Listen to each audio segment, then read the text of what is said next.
Live tweeting in action. Cute.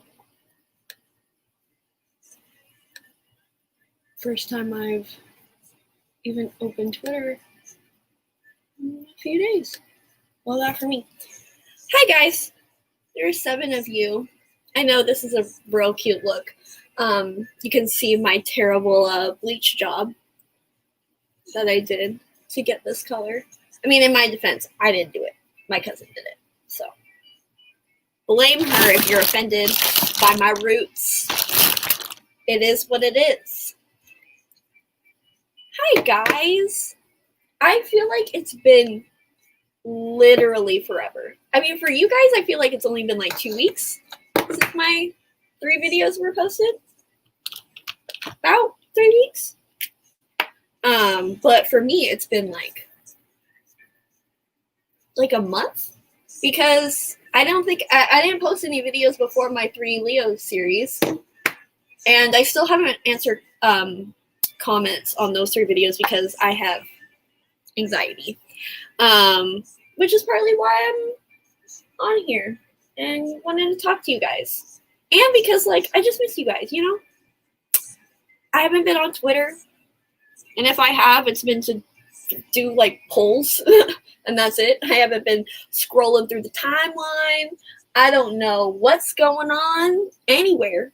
So if you guys want to be my informant, go ahead, because I am out of the loop, and I am thankful for that, because it got too much for me. It has been so long since I did a live.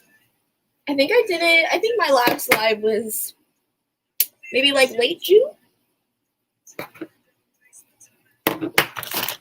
So I'm happy to be here, and I'm happy you guys are here. Oh, there was drama yesterday. Well, I'm not surprised. Was it actually relevant? Was it actually necessary? Was it actually interesting? Those are the questions that I have. Oh, wait. I feel like a lot of people are less on book Twitter now. I wouldn't know. I mean, it wouldn't, like, it wouldn't surprise me. I mean, if my messy ass is off Twitter, and if my messy ass can't handle book Twitter anymore, then I'm sure many people are tired of it as well. But, you know, it is what it is, and it's fine, you know? That's the beauty of social media. You can just delete the app. No hate necessary. It's just, you gotta know yourself, and that's it. People are always subtweeting, and it's like, that's another thing. It's like, I don't know.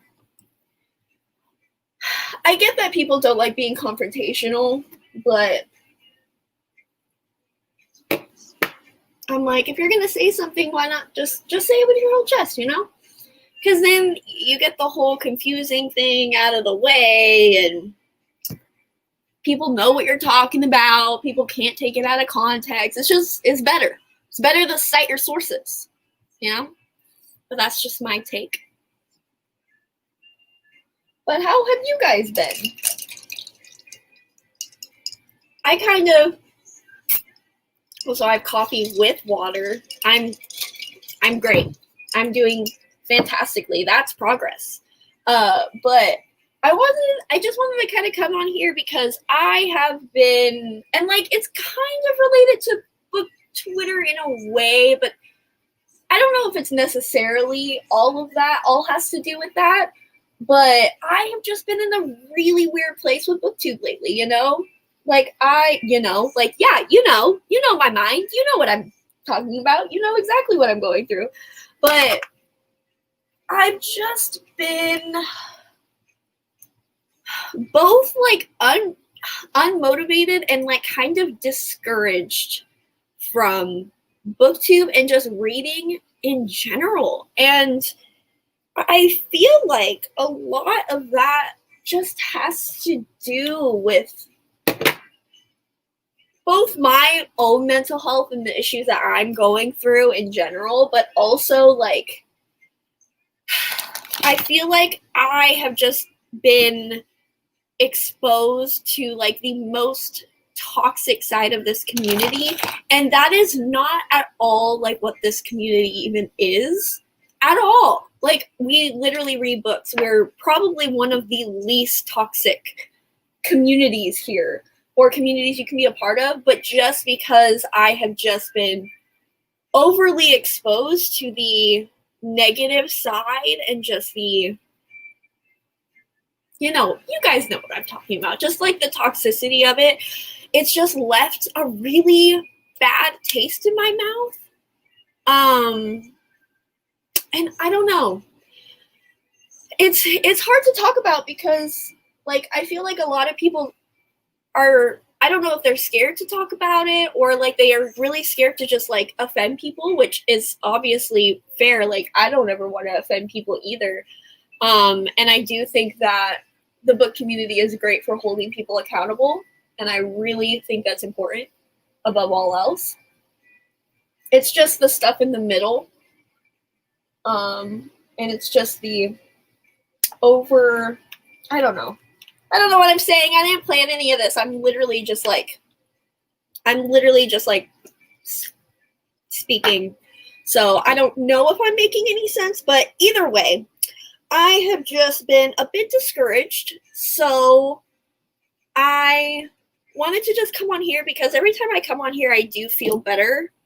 Like when I talk to you guys, because like you guys are the actual people that I do make content for, and you guys like actually like, you know, we're friends in a way. We are, because like we're talking just like I would anybody else. And so I wanted to do this just for a reminder for myself, like what I'm even like doing this for, because I am doing it for me, of course. Like, booktube has always been an escape for me, especially this last year, this entire year, even before all of the like pandemic stuff and the literal revolutions that were happening. Ever since like December, and even maybe even before that, I have just not been in a great place, and booktube was a way for me to kind of distract myself from that.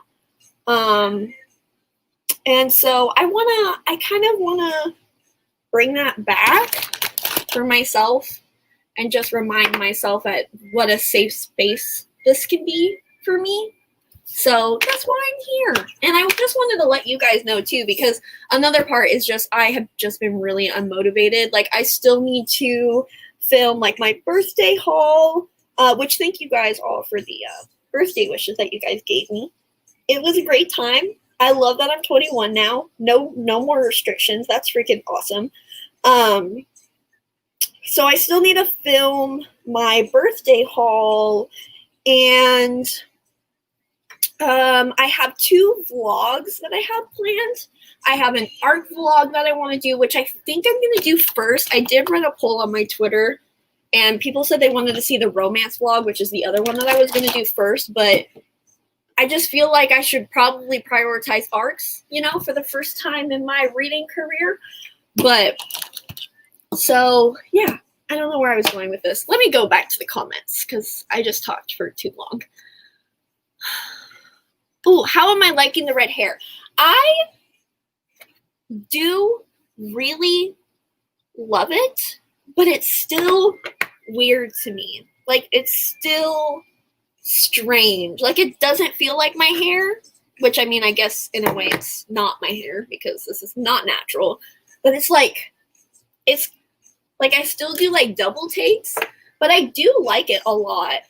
I haven't decided if I'm going to keep this color. I mean, I think I will have it at least for the rest of the year. Like, my roots, like, are you serious? My roots are already growing in. Like, that's crazy. That's why I always never dyed my hair, is because I was like, oh no, the upkeep is too much work, and I am lazy. So, but I think I'm going to keep it for at least the remainder of the year, because I do feel like a cottagecore ass bitch with my ginger hair. So I like that.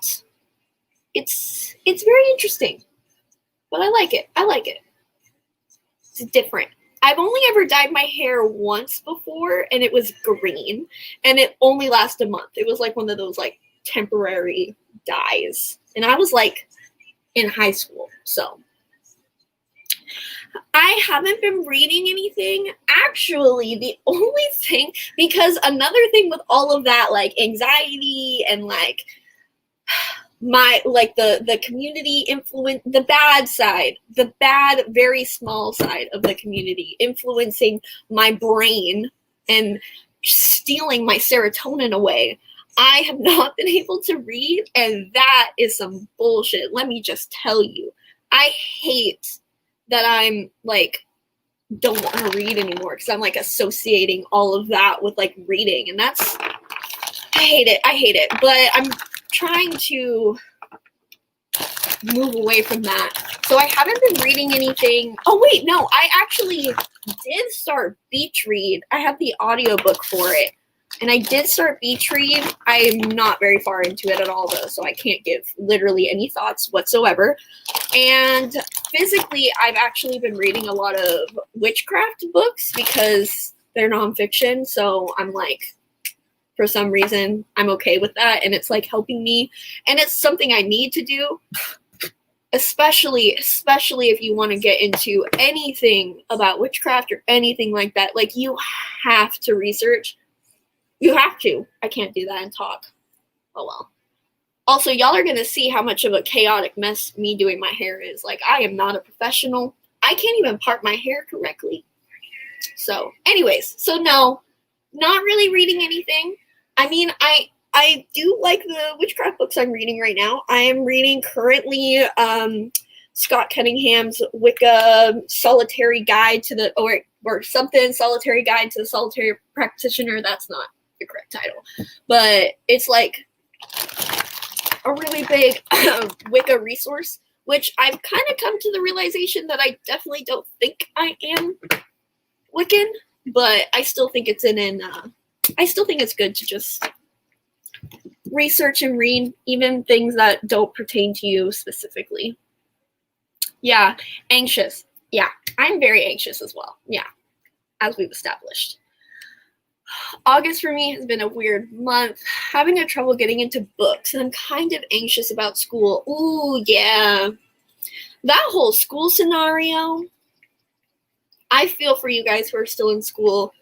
If I was still in at least college, there is no way I would be doing this. There's no way. I would absolutely be taking a leap year, but I know not everybody has that opportunity to do so, so it really sucks. Been very disappointed with booktube and book Twitter lately. Yeah, it is. I feel like disheartening is kind of, yeah, I think that is it. And like, I feel like everybody is kind of feeling this way. Like, I mean, I don't want to put, words in anybody's mouth, but I feel like a lot of us are like at least noticing that it's getting a lot. And I remember, I hope you guys remember in like at the end of March when literally like the actual mandates of quarantine and all of these things were happening. What did we say? We said that book Twitter was going to go to shit. Everybody said that. Everybody was like, oh my God, book Twitter is going to go crazy because all of us are going to be stuck at home and we're just going to be on Twitter all day and it's going to get bad. We said it. We said it and it happened. And that's called manifestation right there. So, yeah, it was a lot. I'm going to turn down this music because last time I had my music on, YouTube was like, yeet. No more of that. I hate to hear that, but I understand what you mean. Yeah, it's like, I always said, I am assuming this is what you're saying about like the booktube thing. It is unfortunate for sure.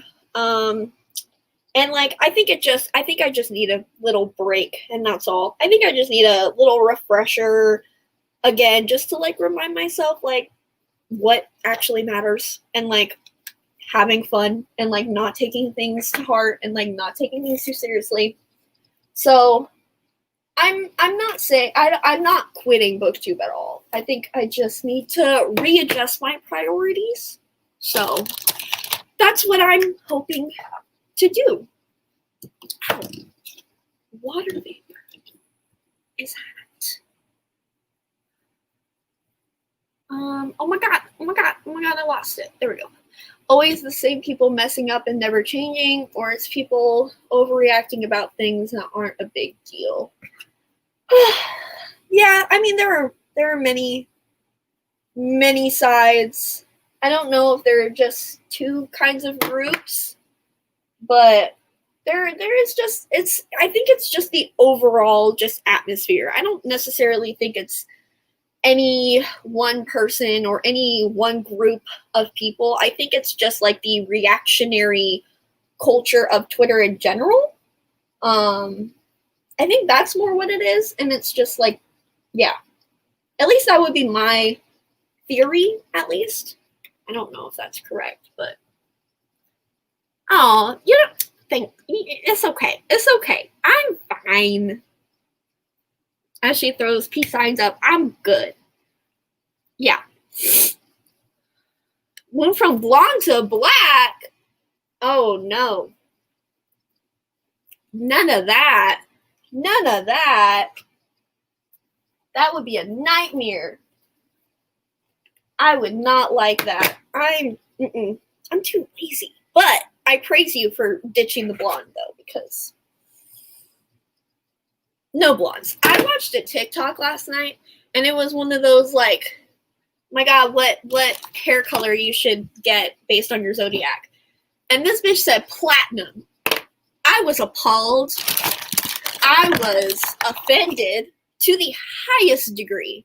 How dare you say, as a Leo, I should be blonde? How dare you? Because that is ridiculous. Sorry to all the blondes in the chat. You're beautiful. You are. They give me PTSD from high school bullies. Can't keep up with book Twitter drama. Can someone update? Oh, something happened today too? I thought you said something happened yesterday. So we really are on the daily shit. All right. Well, again, entertainment, quarantine things. Been in such a cottagecore mood lately. Same. I've been on the cottagecore shit. I love cottagecore so much. I feel like my aesthetic is like a mix between cottagecore and like abandoned Catholic church core. Just saying that out loud spoke to my soul. It really did. Oh, thank you. It's gonna be a long journey, but I'm excited. I'm very, very excited. All right. I'm not gonna put the drama on the screen. Because yeah, I'm not gonna do that. Oh my God, hi Becca. Oh, I love Becca. If you guys for some reason aren't subscribed to Becca, she is literally the funniest person on the planet, and she has the hottest accent in existence, so y'all need to subscribe to her.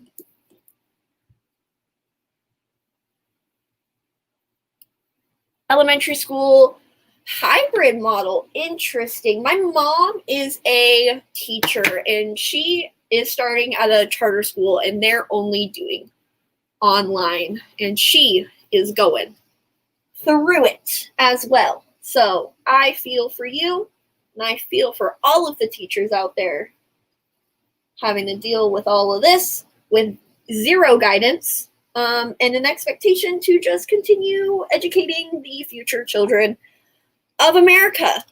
No pressure. I agree. I remember seeing, I think Thoughts on Tomes said this in a recent video of theirs, even though I guess it wasn't totally recent because I haven't been watching booktube in a while, but they said that they wish that discussion videos came back. And like, I agree. I wish discussion videos came back too, because like, in a way, it's really weird, especially as a creator who was very active on book Twitter, and then saying or referencing things that would happen on book Twitter, and then like some people would just like not understand or be like, yeah, I'm not on Twitter, I can't deal with that. Or like, it's whatever, I just don't use Twitter, or whatever the reason was. But, and it's really weird how separate the two things are. Like, a huge thing could go down on Twitter that would like even go into freaking author Twitter and publishing Twitter, and like a huge thing could happen. And then nobody really mentions it on like YouTube. I mean, some people do, of course. Some things, I guess, do get transferred to both platforms. But for the most part, most drama is not talked about. I don't know. This is really difficult to do while I'm talking. And I feel like, I mean, there's good and bad. There's good because, like, booktube is allowed to be more, like, neutral, I guess. But it's also weird because it's like, well, if it's such a big deal on this side of the platform or whatever, then wouldn't it be better if, like, we had these discussions?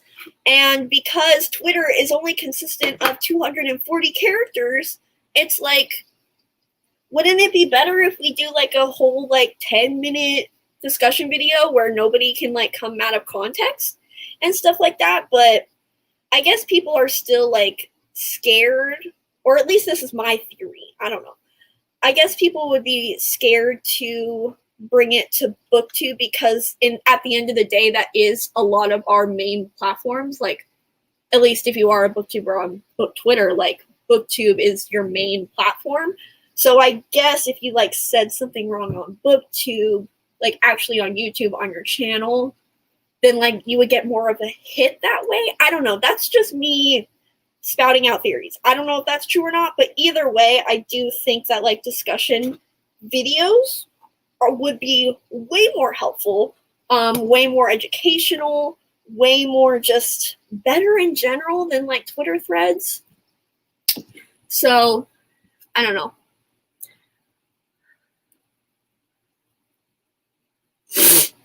I don't know, B. I don't know. Don't ask me. I'm staying out of it. And I love you too. Oh my God, I'm the blonde in the chat. I love you. You're beautiful. Your hair color is beautiful. But have you ever considered going brunette? I'm kidding. I really just had PTSD from high school. I went to like a hick ass high school, and all the popular pretty girls had blonde hair. And so I just associate, like my brain just malfunctions. And I'm like, are you going to call me a dirty rag? I'm just wondering. Hated being blonde. I also got called dumb, and some people even called me a Nazi. Well, that's a little far now. Now that's a little unnecessary. People still use the dumb blonde thing? Really? Of course, I wouldn't know. Never been blonde, but that's surprising to me because, like, as a brunette, I've never gotten the like, oh, you're smarter because you're brunette, but that's weird. That is strange behavior.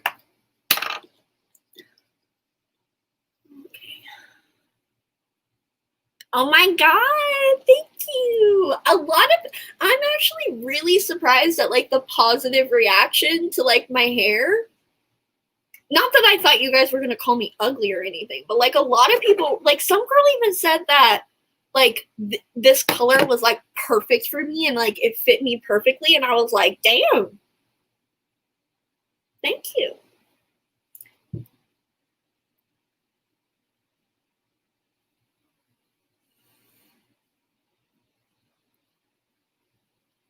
think discussion videos could really work, but because it's also kind of commentary YouTube. Agreed! And you do great discussion videos. You guys aren't subscribed. I'm sure you guys are subscribed to the book Leo, but she also does fantastic discussion videos. And she actually practiced what I was preaching. And during the whole like Daniel Green like YA fantasy drama that I got all pressed about, and didn't make a video. See, I'm a hypocrite. You see, I need to learn too. She did a video explaining it so thoroughly and so perfectly and fluently that her and Daniel actually did a video together talking about it. And that was a fantastic video. And I gained a lot of respect for Daniel for doing that. So if you guys haven't seen that video, I really like that one as well. I thought it was very, educational, like I said. I don't know what I'm saying. It was good. It was a good video. We'll watch it. Maybe I'll link it in the description when I'm done. Or somebody else can. Blonde hair as a kid and it just naturally getting darker. God decided I deserved a single right. Yes! My cousin did the same thing. It was interesting because like my cousin and I we were basically sisters growing up because she was born literally 23 hours from me. So like we always just like were really close and stuff. And her hair, especially in the summer, which was so weird, her hair would get darker, like the tips, and it would gradually get like darker. And then mine would get more blonde, which that makes sense because sun and then hair and then whatever. But that was always so weird. Oh, to be one of the rollers in my hair. I love that my rollers match my hair now. That was an unintentional fun time. We do love a hair roller moment. It makes me feel like a old Hollywood actress. The only problem is, and this is just because I don't know shit about hair, and I don't know shit about parting, and I don't know shit about any of that. It's super inconsistent. Like some days I'll do the exact same thing, but like the curls will not turn out well. But then some days they'll turn out beautifully. And so it really is just the luck of the draw. But like even bad curls are cute, It's like, well, your hair is curly. So it's a cute moment regardless. The gingers unite. Yes. I do think it's cute. It's just like weird because I'm not used to it. Oh, thank you. See, the chat comes in handy. Bad bitch Hollywood starlet vibe. That is the goal. That is the plan that I wish to execute.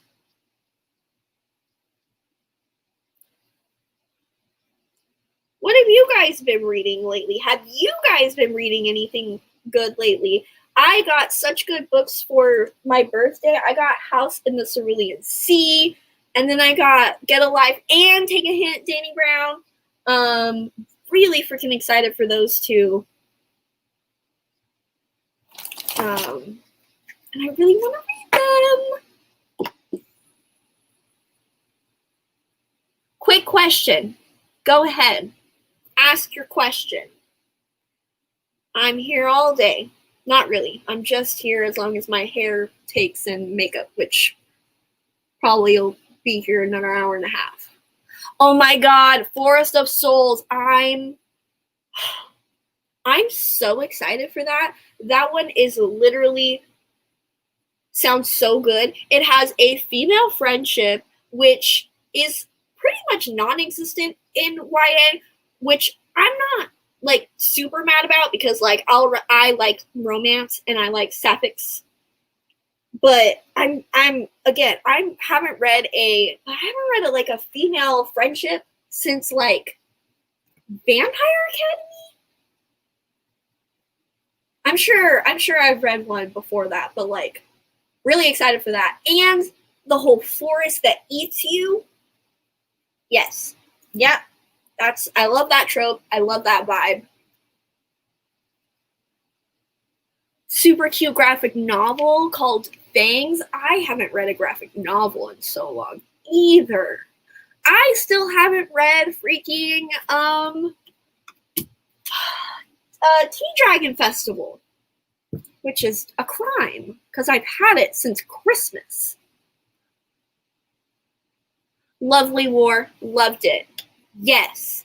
Oh my gosh, I'm so happy you did. I'm so happy you did.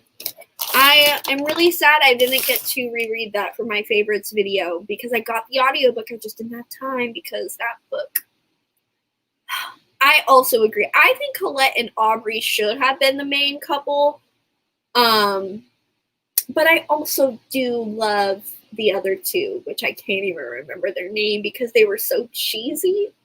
Ugh. I love a good cheesy Hallmark couple. So cute. Oh, I'm so glad you loved it. That's great too. Ooh, their base. Love that. Love to see it. Ooh, a vampire and a werewolf who are dating. Adorable. Love to see it. Is it gay? Is it gay? That's the question. Book club live show? Probably never. Just because I'm unmotivated and lazy, and probably so is Carly. So all you gotta know is we both really loved With Fire on High. It was really, really fun. It was really fucking cute. And it was really fucking wholesome. And I really, really loved it. 4.5 out of 5 stars. It was fantastic. I'm very excited to read more of Elizabeth Acevedo's books, all of her books, and fuel my just, I don't know, great taste, I guess. Oh, Year of the Witching. I have an arc for that. And I think I'm going to include that in my arc vlog, which, I mean, the book's already come out, so kind of missed the ball on that. But like, hey, promotion is promotion, and it was an e-arc, so I don't feel too bad. I don't feel too bad when I miss deadlines for e-arcs because I'm like, well, it is what it is. But I am so excited for that. I have such high hopes, and it's gonna be amazing. If it gives me any, like, an inch of Salem vibes, that TV show about the witches, yes. Strange Rites by Tara Isabel Burton. Nonfiction book about how people are leaving institutional religion. Ooh. Ooh. I do be liking books about religion. That might be on the TBR. I don't usually read nonfiction, but that sounds really interesting, and it sounds like something I would really, really like. Oh my God, I'm so behind on comments. I am so sorry. Yes, Song of Achilles. It's truly a feat to know exactly how that book is going to end, and it's still destroying you. It's like Madeline Miller. A queen, an icon, a actual goddess, and we do not deserve her. So I really need to reread that. Oh, I need to do that. I'm like 6 weeks out in the audiobook hold, so we shall see. The audiobook is so good, by the way, if you guys haven't listened to that. Read Princess Will Save You and majorly disappointed. Yeah, I don't know. Do you guys ever have this where you're like see books and they just give you the vibe that they're not going to be great? Yeah, Princess Will Save You was one of those books. And I feel like I don't love the author, or not that I don't know if I've even ever read anything by the author, but I haven't heard super good things. Hold on, let me remind myself before I talk out of my ass who the author even is. Princess Will Save You. Oh, Sarah Henning. Oh, okay. That's the author of Sea Witch, right? Because I DNF'd that book. I did not like that book. So that's probably why I didn't think it was going to be good. That sounds so mean, but it's true. Yeah, she is the author of Sea Witch. That book was weird. That book was real weird. I mean, at least the 20% that I read of it. And I don't know how I'm feeling about this whole fan art trend. I was really excited for it, but we haven't even reached the peak of the fan art cover trend yet. Not even close to the peak. And I'm already tired of it. And you know it's going to be so overdone, just like the illustrated covers are going to be. And there are going to be such bad ones that are going to come out. There are going to be such bad ones. And they're all just copying the exact same Charlie Bowater like style. If they're not only hiring Charlie Bowater to do it, then they're like hiring artists to be, and then telling them to do it in her style. And it's like, why, maybe, don't you hire different artists with different styles? I don't know. Crazy thought. But that's what I would do personally if I made the executive decisions at publishing houses, which unfortunately I do not. Want to read Forest of Souls so bad, but I'm scared if there's lots of spiders because I have a huge phobia of them. If I'm not mistaken, I think there is like a giant spider in that book. I could be making that up, but I'm pretty sure there are spiders. So, well, I mean, it's always good to be a little scared sometimes.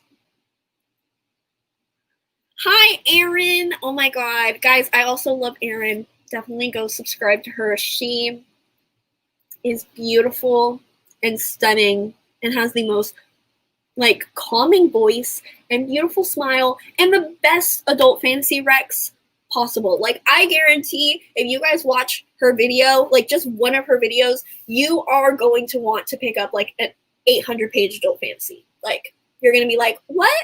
I can do this. No problem. Which you can.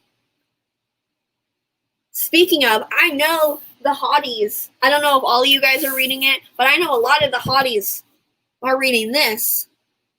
I think Aaron, you and Jocelyn are buddy reading this, if I'm not mistaken. If I'm caught up correctly. And this is a chunker. And I would like to read this soon. Will not be buddy reading it with you guys, but I definitely need to read this. So I'm excited to see your guys' thoughts. Hopefully you are the person that's reading it. I think Monet said that she was going to read it too, maybe? I don't know. You guys read a lot of books, so. Oh, The Only Good Indians. I've heard really, really good things about that. I mean, I've only heard a couple of people talk about it. I know Brody really loved it, and then I think Chandler gave it 5 stars recently too, so that was definitely on my radar. I was going to enter a giveaway for that on Goodreads, but I try not to enter Goodreads giveaways for like Own Voices books, because I'm like, oh, I don't want to take the chance from other people. I should probably definitely check out if my library has it, because I think it's out already. Maybe you guys can correct me if I'm wrong. Oh, it's hetero. Dang. Well, it's a graphic novel. It's okay. I can give the heteros 30 minutes of my time. Finished The Beautiful today. Yes. Oh my God, look at her. She's right here. She's beautiful. She's stunning and right on time. When am I going to read The Damned? Let's see. I believe that I literally only have like 3 weeks left of the audiobook. But let me just check.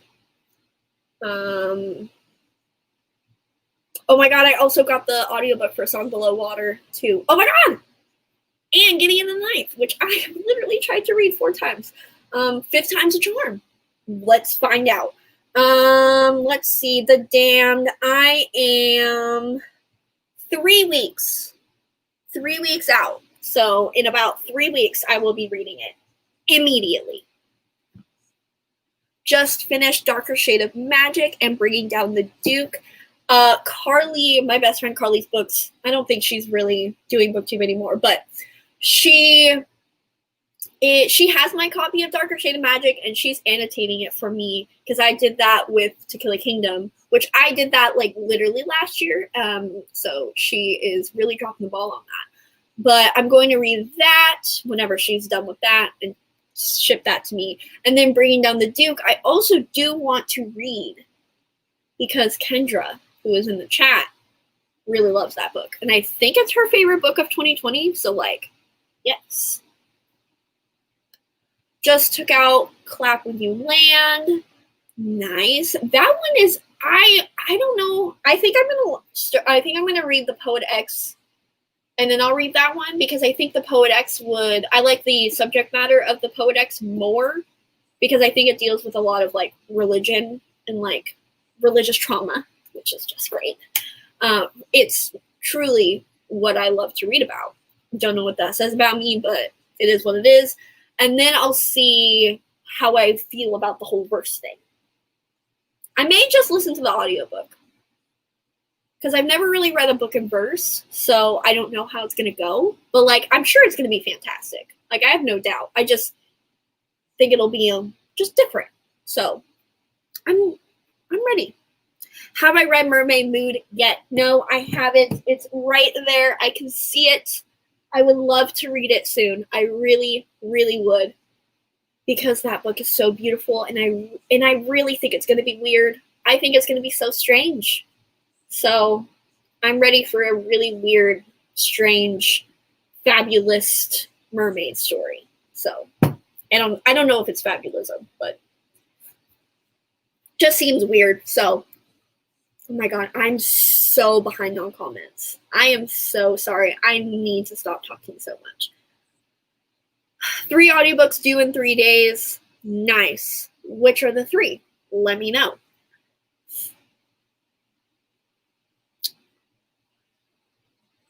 Oh my gosh. Thank you.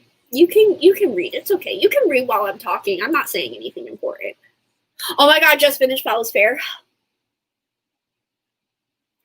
That book is so good. You know what? Fabulous Fair, it's not written in verse, but it's written like a actual, it's like a mix between a play and like an actual, like, what's the word? Prose. It's so weird.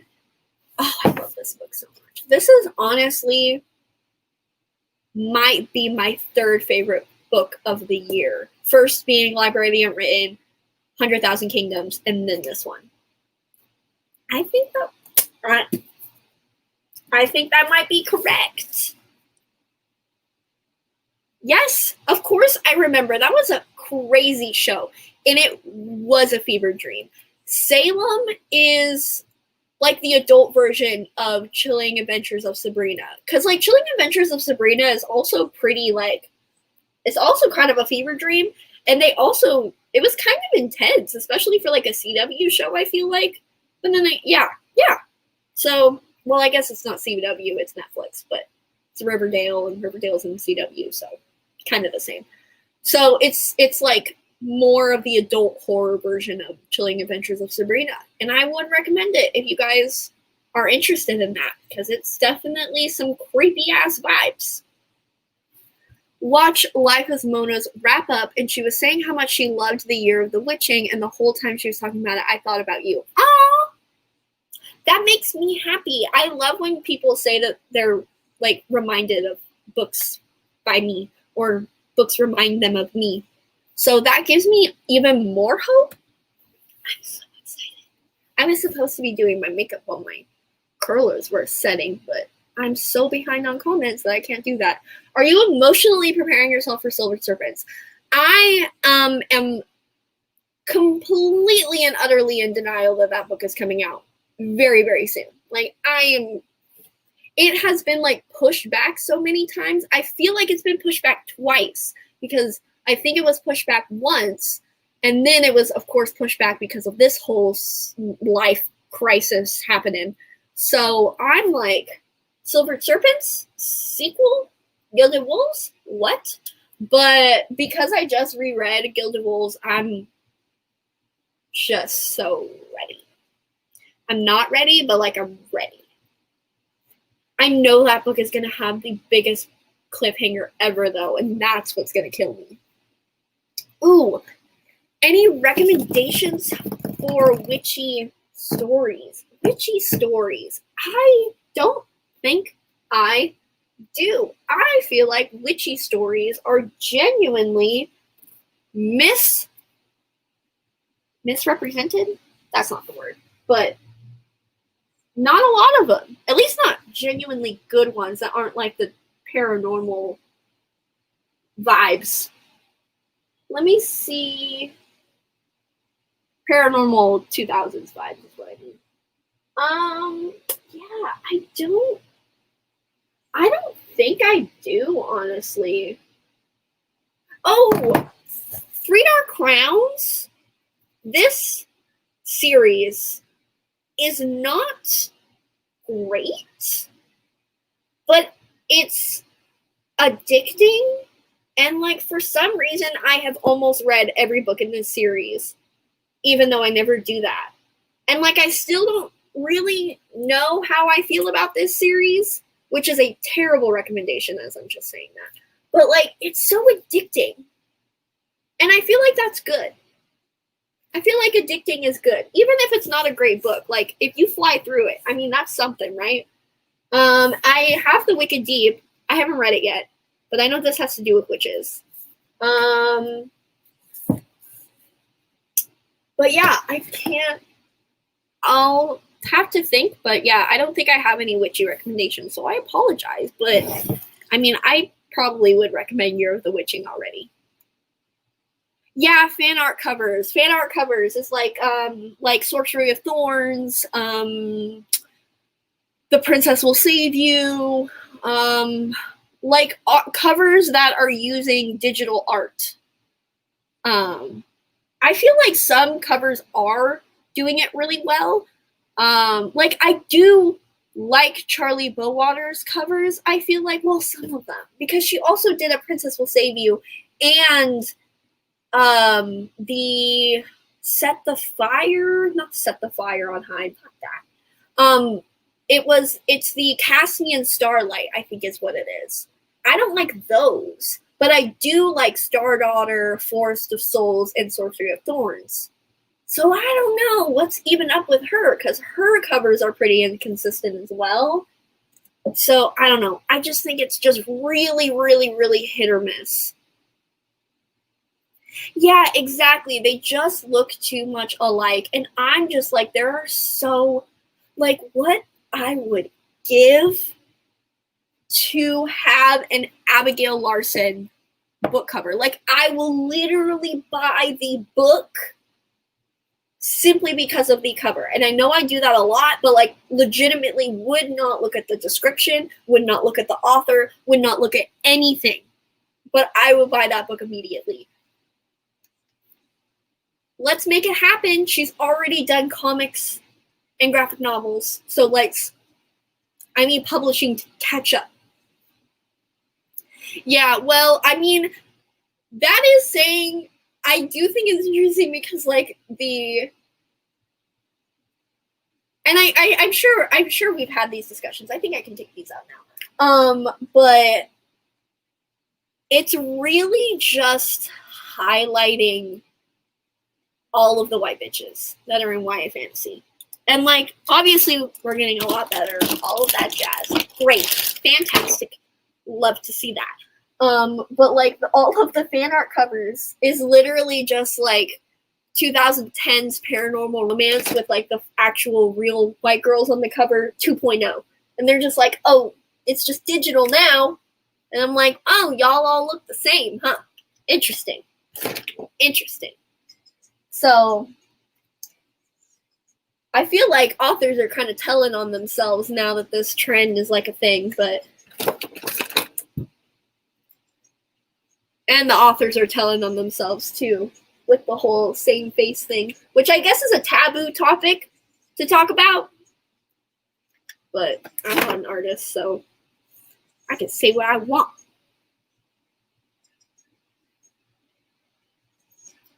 Yes, exactly. Yeah, it's so weird. Oh my god, Monolime. If you guys don't know, see, Becca is reading my mind. She literally said Abigail Larson as well. Monolime on Instagram, and I'm sure she has a Twitter too, but her art is incredible. She did like my absolute favorite freaking Nevernight fan art. It's so beautiful. I love her art. Oh, you read Malice. Oh, you gave it 5 stars. You love that. Also loved Her Royal Highness. Fantastic. Gideon the Ninth. Yes. Oh, and I know the sequel literally just came out. So I guess that was a perfect time for me to get that audiobook, huh? That book is so freaking confusing to me. Like, I literally feel so stupid when I read it. It literally 5th time's a charm. I'm not even exaggerating. Like, I have tried to read that book so many times, and I still I don't know what it is. I don't know what it is about that book, because it's not even super, like, sci-fi-y, because usually if it's sci-fi, like, I just, like, whoop, it doesn't stick, but it's not even that bad on the sci-fi front. I just think it's the way that Tamsin Muir writes that just is really confusing for me, but I love the characters. I love the humor. I love the dialogue. So I really, really want to love it. And I hear the ending is freaking amazing. So I want to get into it so bad. I really do. Oh my god, Carly's here.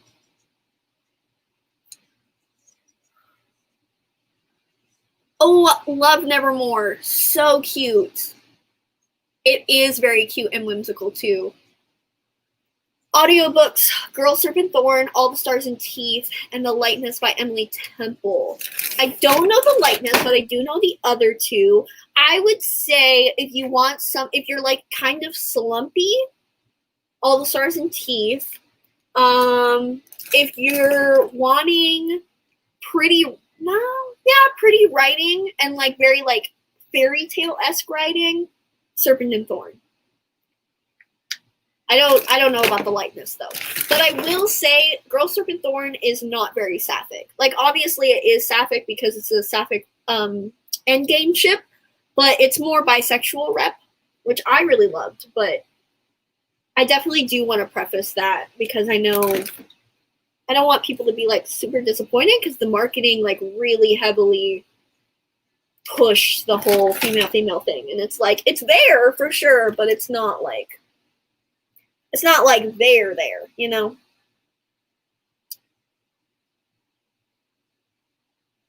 Oh, Carly got out of class. Carly's a whole ass lawyer, guys. A whole ass lawyer. Imagine doing law school right now. She's amazing. Truly better than us all. Ooh, Library of the Unwritten is your next read. I'm so freaking excited for you. I don't know what's happening with this one. The hair. Can you please work? And the curl is non-existent. It is what it is. I'm so excited for you to read Library of the Unwritten. I love that book so much. Read Three Dark Crowns a couple months ago, and I was kind of in love with it. Yeah, I really liked Three Dark Crowns. I really liked the first book, but the way the series went was just a little not where I wanted it to go for me, but it's so addicting. Yeah, Carly loves Three Dark Crowns. I do think it's, like I said, it's very addicting and it's very entertaining. And I think, if nothing else, the first book is great. And I really, really did like the first book. So, give it a shot. Why not? Love the cover of Fat Chance. Let me look it up. I don't think I know that one. You loving a cover and not telling me? Interesting. Fat Chance Charlie Vega. Oh my god, that is so pretty. That's definitely more of the illustrated than the digital art, but I love that. That's so pretty. I love the colors.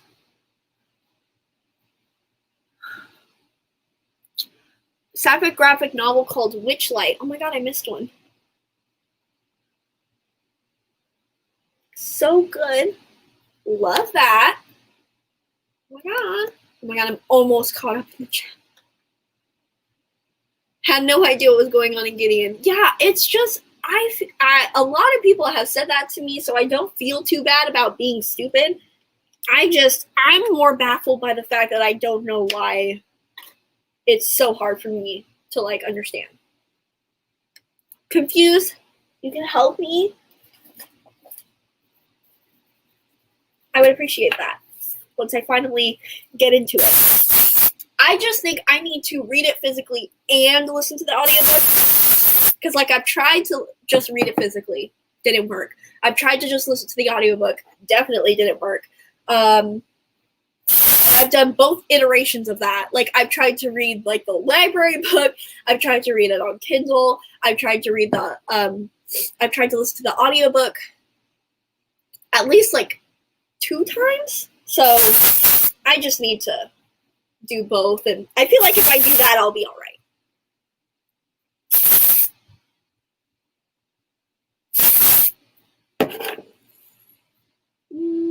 Oh my god. Oh no. Warning about Girls of Thorn. I will give you a warning for lesbian rep. Oh, I think I did know that. I think I did know that because I was I think I did tweet about that at some point, and somebody was all like, oh, it doesn't have as much, like, romance in it. But Rhiannon really loves that book, and they said that, like, the tension is, like, top tier, and it's like, I don't need romance if there's tension. Like, as long as there's something.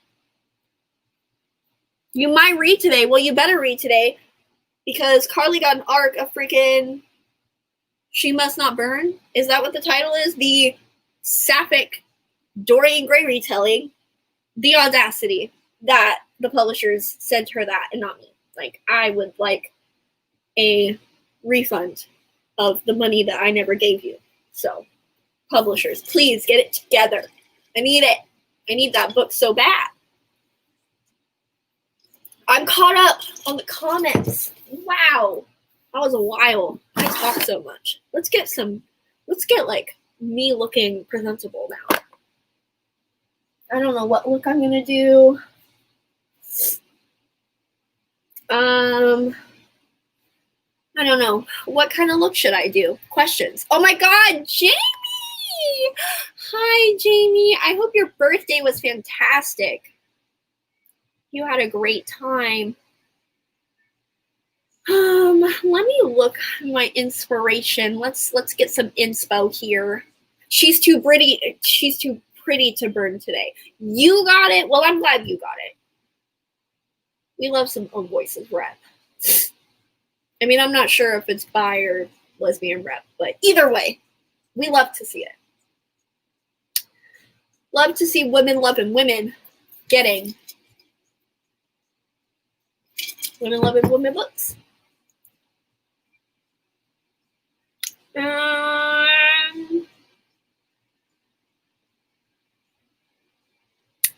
What do I want to put on my face? I don't know. Do I want to go crazy? Do I want to go natural? Do I want to go Vintage. What do I want? Oh, you got an arc in the mail? What did you get? Purple. Purple could be cute. Purple could be cute. Oh, how about this? This is like a purple yellow look. Yeah, let's do that. I'm not asking your permission. Oh, smoky eye. Ooh, a smoky eye could be good too. I could do like a purple smoky eye.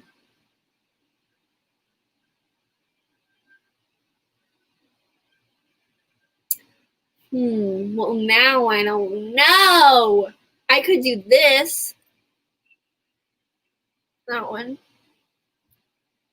That one's like a blue duochrome, which I know I have. I got so much makeup. I'm sure I have something like that. Okay, smoky eye or purple yellow. Those are the choices.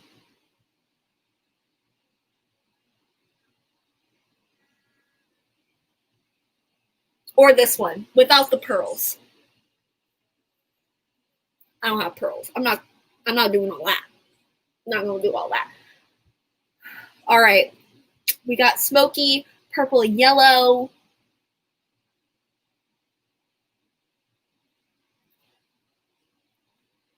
Either way, y'all are getting some variation of purple. Okay, smoky purple is the one. She is going to be the moment. I'm just gonna get the colors.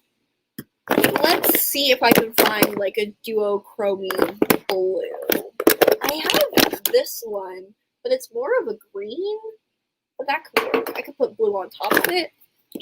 I could put like this one. This is like a mermaidy greeny blue thing. That could be a good topper. And then I also have this straight up blue. I don't like that. I'm not doing her. But I also have one of those blue brown from MAC colors. It has extra eyeshadow in it. Oh, I'm a mess. Oh, but I also have, no, this is the one. This is the one. This is like a light blue with a green tint. You guys are literally aren't gonna be able to see it, but that's gonna be what we're doing. Okay, and then I need all the purple stuff, which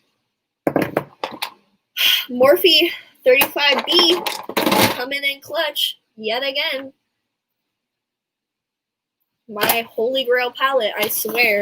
And then I also have the Norvina Volume 3 palette, which has a couple purples in here. And it has a couple blues as well. Well, it has one blue. So we'll use her.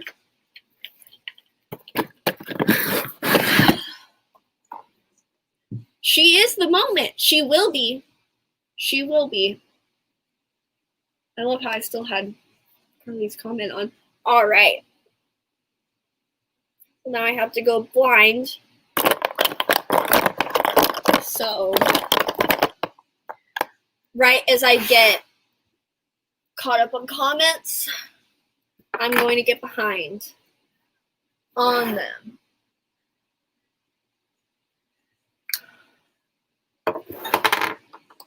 I also wanted to talk to you guys about the fact that another reason why I might not be like super active, I still haven't decided how active I'm going to be on here, but another reason why I might not be super active is because I recently, as like maybe some of you guys know, I think I mentioned it in my recent videos where I was going, but I went to Washington for my birthday, which is what I do every year.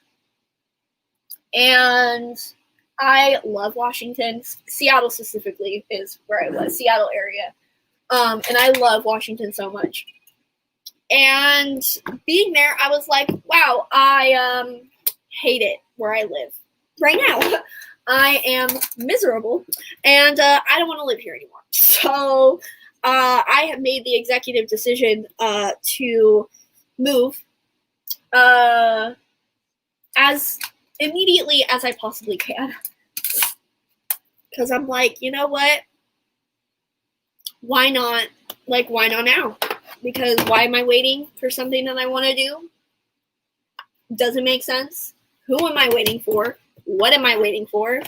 Absolutely nothing. So I'm going to do that. My moving date is, well, my prospective, my goal moving date is going to be December 26th. So right after Christmas. So that's kind of like my main goal right now. And that's what I want to dedicate a lot of my attention towards and my energy towards, just so I can save as much money as possible. And so that's kind of where my mindset is right now. So I don't know. I guess it would all just depend on how many hours I can manage to get. I'm hoping I can get as many hours as possible, but that all depends. So my consistency might fall a little flat with that. But I mean, if I really want to do something, which booktube has always been a thing that I've really wanted to do and dedicated time towards, I always manage to figure out some sort of way or some sort of timing or schedule that allows me to do that, and things I actually need to do. Like, I literally started my booktube channel the semester I wrote my college thesis. So I can do it. Like, I can make do, but, you know, just to keep you guys heads up again. Not that you guys would likely even notice inconsistency, but, you know, just in case. Just in case. I like to keep you guys informed. Man, purple is so good for my hazel eyes. I kind of look like I have a black eye at the moment, but trust the process. Trust the process. I say to myself, because it's looking crazy.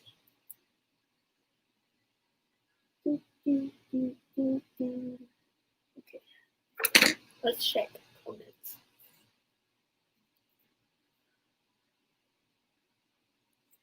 Making you want to buy makeup? Do it. Do it. I have been meaning to make a ColourPop order for so long. I need to buy every single one of their blush sticks. Every single one. So that's what my priorities are. That's what I deserve to have. Thank you. Thank you. I honestly, I have no doubt it's going to go great. Because, like, I'm moving in with my best friend, so it's not like I have to have, like, this amount of money, like, right off the bat. I already have, like, literally a crutch there, and I already have a job there, or, like, a job planned, you know, available to me while I'm there, too. So there's literally no reason for me not to move. Literally yesterday. So I'm just giving myself this time to, you know, get money, get that safety blanket, and also move on my shit. Because I don't know how I'm going to move all these books. I don't know what books I'm even going to take. There's no way I'm going to take all of these books. At least not right off the bat. Like, once I get my own place, maybe I'll come back down and have them shipped to me or something like that. But, like, right off the bat, I don't know how many books I'm going to take. That stresses me out. I literally want to take my huge-ass freaking Michelangelo painting. I can't do that, Heather. You can't. Like, I literally have to tell myself, I'm like, you can't take your where are you going to put it? Where are you going to put it in your one bedroom? That you may not even have a bedroom of yourself right off the bat. You might be living on the living room. So those are just my personal problems and my personal issues, and my materialism popping out. Thank you, thank you, thank you. Moved.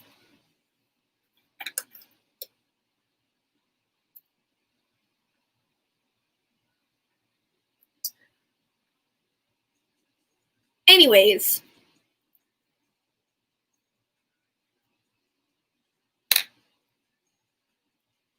Well, that's just embarrassing. OMG, tea. Yes, tea. Hoping to move out too soon, but with COVID, I've been waiting. So hopefully maybe next year. Yeah, that's probably a smart move.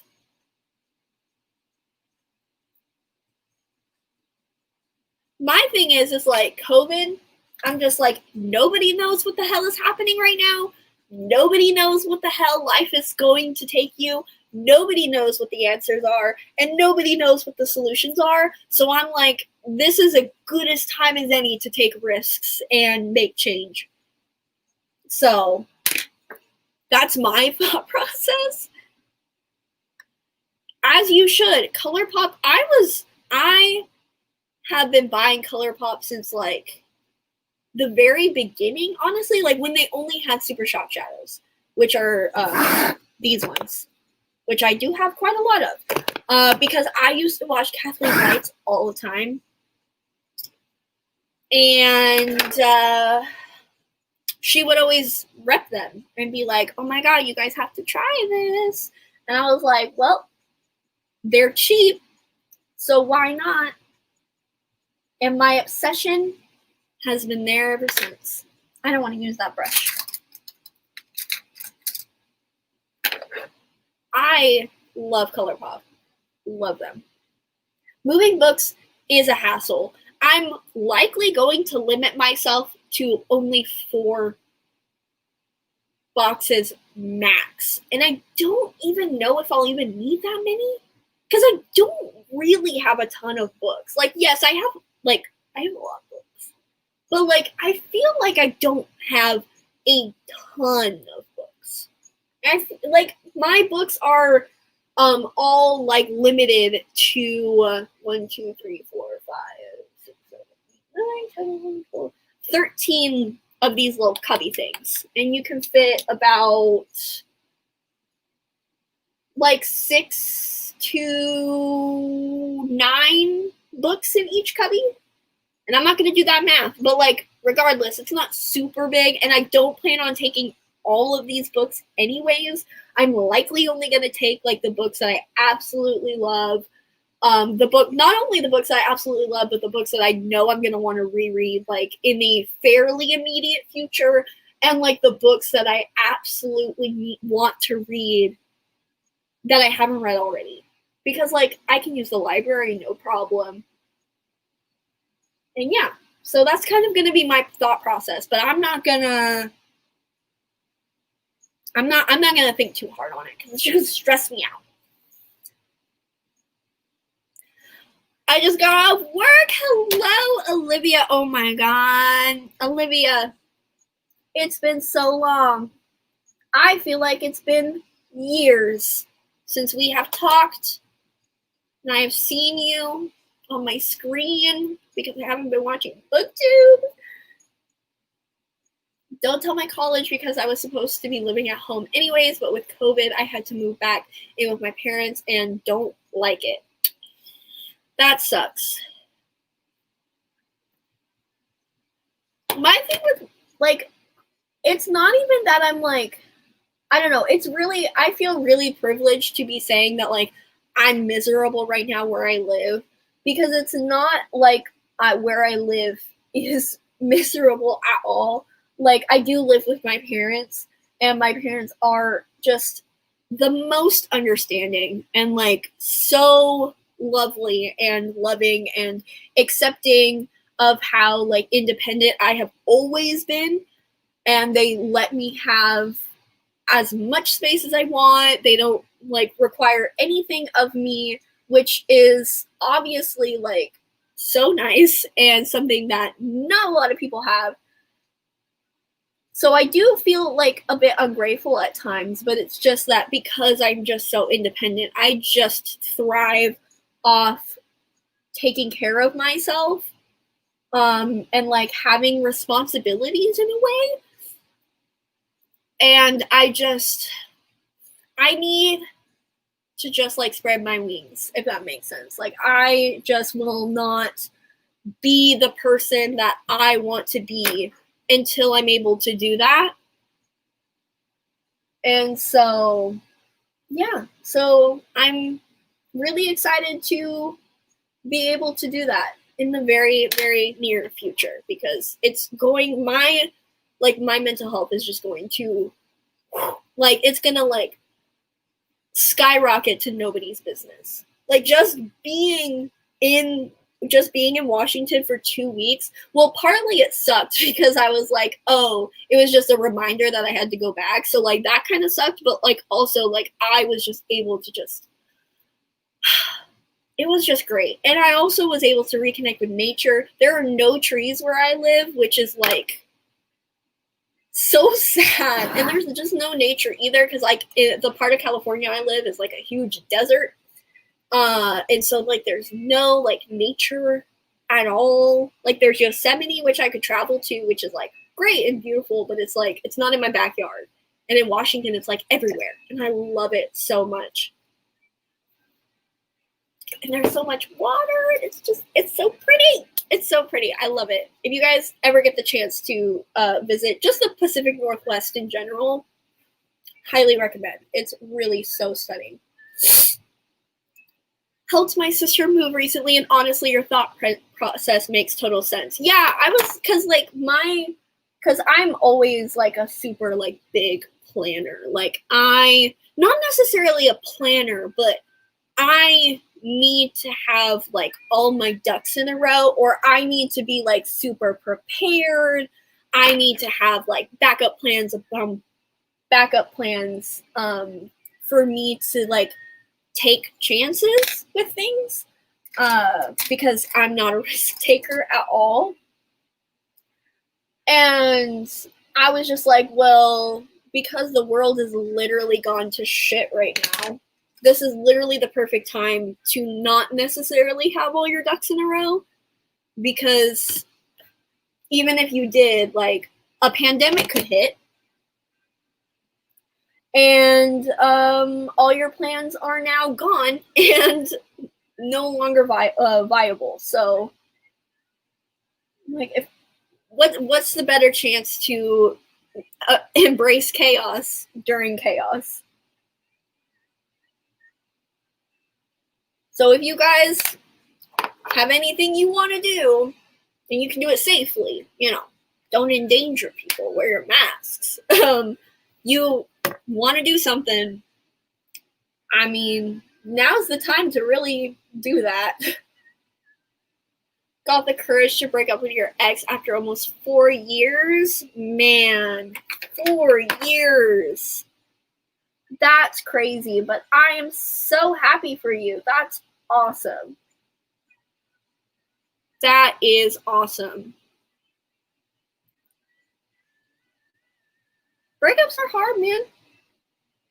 So I get it. Ugh, it's so annoying that I can't just freaking see. It literally has been, oh my god, COVID makes weeks feel like years. Yes, agreed. How are you doing though, Olivia? I know, I assume you started school recently, or will be starting school recently, or soon. I know we were talking about it a little bit, how teachers are literally like the superheroes at the moment.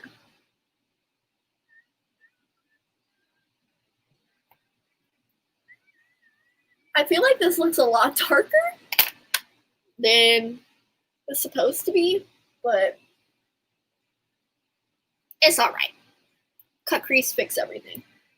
A cut crease will fix everything. This is a little too high though. I don't want it to be that intense. I hate how, like, freaking close. Well, I guess they're not close. My eyelids are just never big enough for me. I'm like, oh, to be able to just glue on my eyebrows every day and draw new ones. But I will never have that dedication. Ever. But she would be the moment. she would be the moment if I did that. Man, I was planning on going, speaking of that, I really wanted to go to DragCon this year, because last year I was like, you know what, we're going to do it. I'm going to go full on drag. It's going to be fantastic. And like so many things, she did not work out the way that we all planned. Oh my God. Look at what Carly just texted me. Oh my God. That's Carly's new cat. Her name is Dipper, and she's watching me.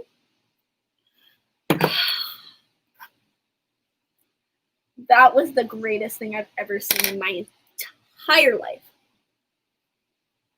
Entire life. Nothing will ever top. Okay. I think the crease is good. I don't have a whole lot of dimension though.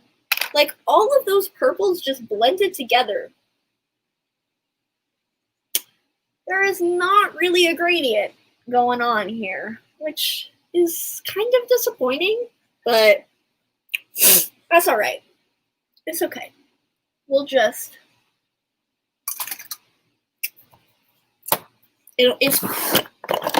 we'll make it up with the lid and the glitter and the duochrome. It's gonna be great. Day 1 last week, a kid came right up to me and said, my mom had COVID. What do I do? And coughed right in front of you. Oh my God, you're having in-person classes?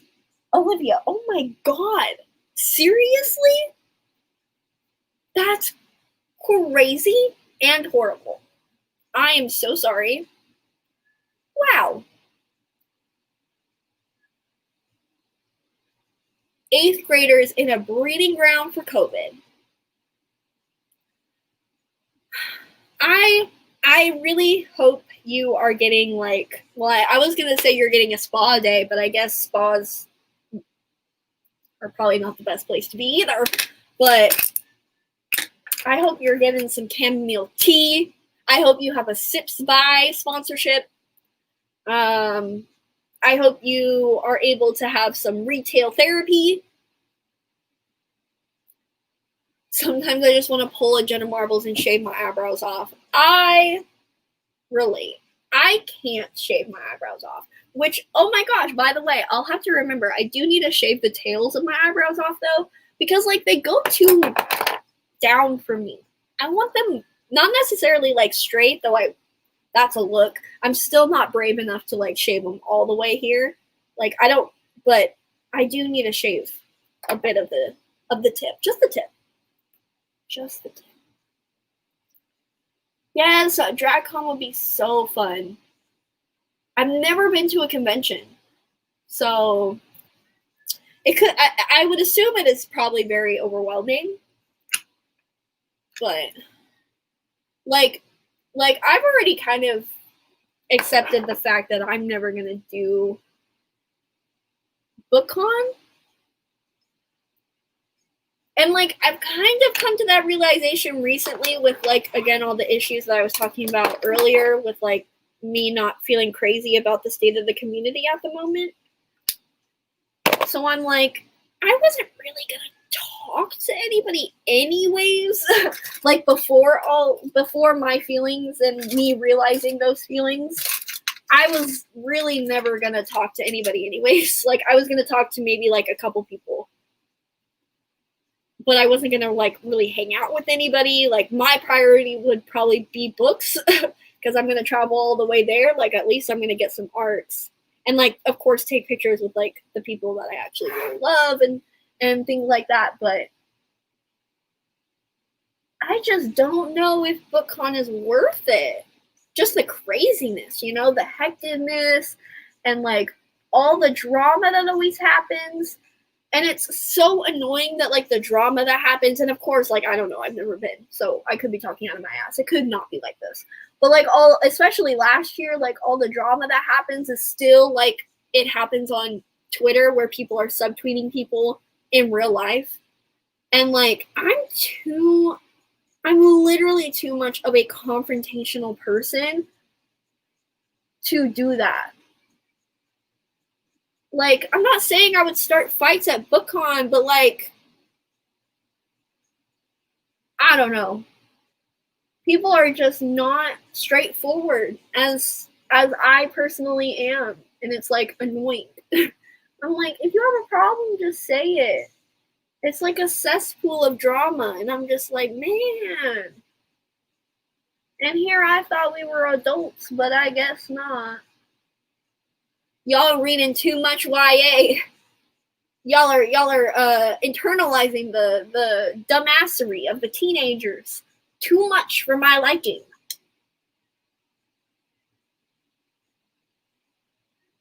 I've also always wanted to go to Comic-Con, but for some reason, does anybody know why Comic-Con is so exclusive?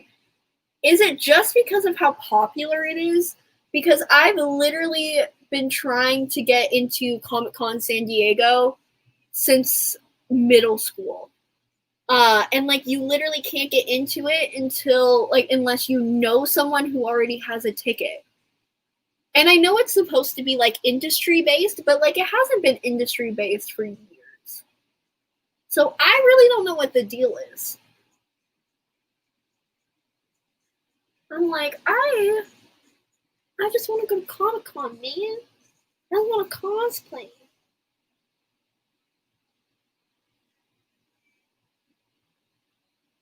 Which is also another tangent. Why doesn't anybody cosplay at BookCon? Why are we wearing Sunday's best to a book convention? Why are we not cosplaying as our favorite characters? Like, I'm sure some people do it, but I feel like that should be more normalized. Maybe that's me being too much of a nerd, but like, we all read books and review them. We're all nerds, so I'm like, where's the dedication? Where's the effort? Where's the passion? If Carly and I ever do go to BookCon, it's gonna be over. It's gonna be over. We're cosplaying as Jude and Hazel from the Folk in the Air universe. It's happening. I will be doing the horns, and I will look absolutely incredible. No doubt. Okay, what purple do I want to use? I guess the only shimmery purple. Let's see how this works. Shimmer never works out with a brush. And this is no different. Let me actually catch up on comments before I go back, because I said a lot of things. Okay. Teaching online and in person at the exact same time. Live streaming every class and everything's on fire. Holy shit. I am so sorry. That sounds so terrible. Oh, man. I really hope you at least have a good support system. Mom works at a nursing home, and my sisters have been in-person classes. Shoot. Wow. I would assume that nursing homes aren't accepting visitors at the moment. I mean, correct me if I'm wrong. Because elderly are the most susceptible to COVID, so I would assume that they would have that place on lock.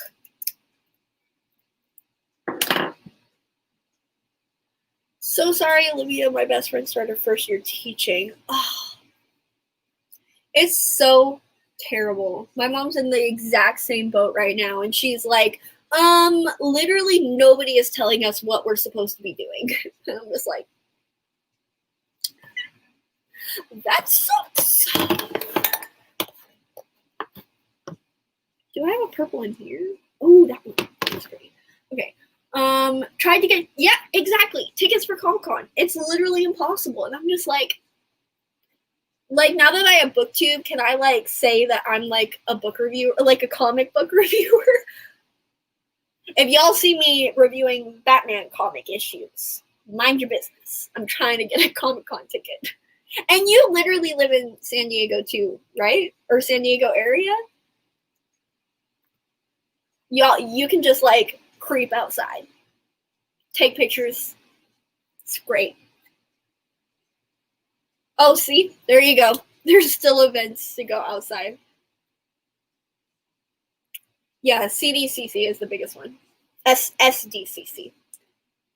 I know it is the biggest one, but it's like, yeah, I'm going to go to the biggest one. You know? I don't want to go to smaller cons, which sounds really pretentious of me to say, but Y'all West is so fun. I love Y'all West. I've only been once, but it was honestly like the highlight of being in this community.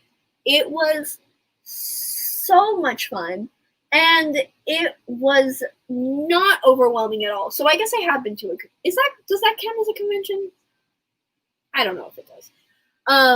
But Y'all West is so fun, and it is fairly low key.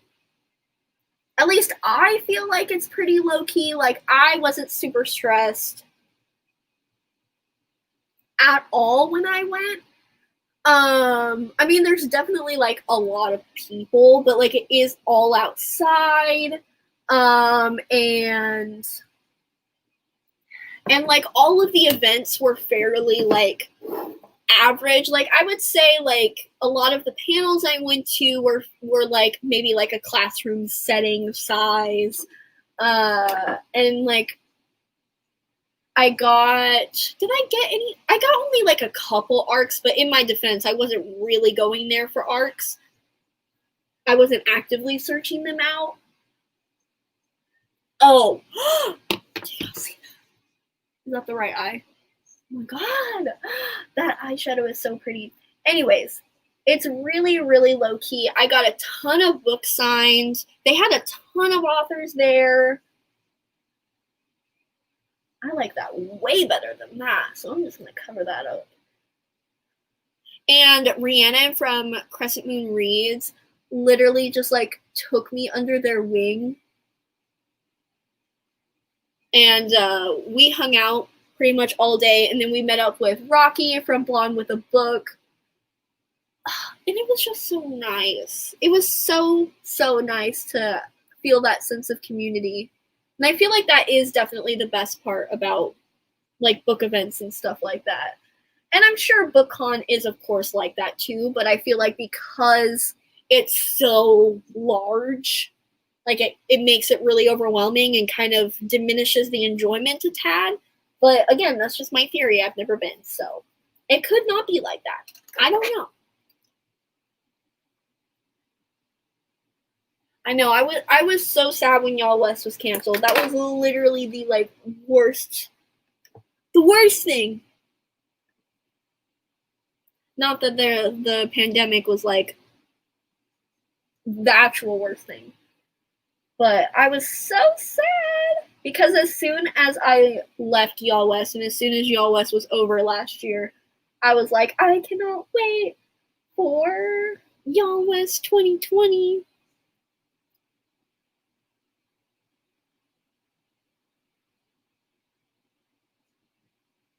That is definitely more teal than I was going for. But like, it's pretty. It's pretty. I do feel like an iridescent, majestic fairy. So, I mean, a win for me, truly.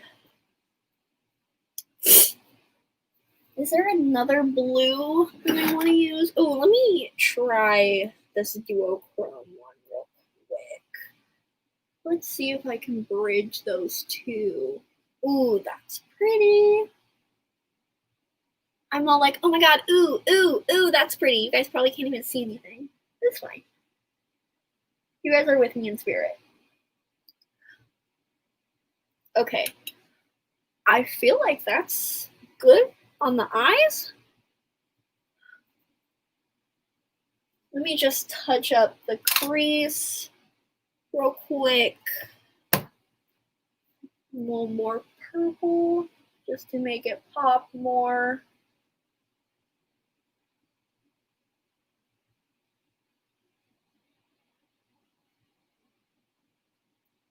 She is so cute. Oh my gosh, I love this color combination.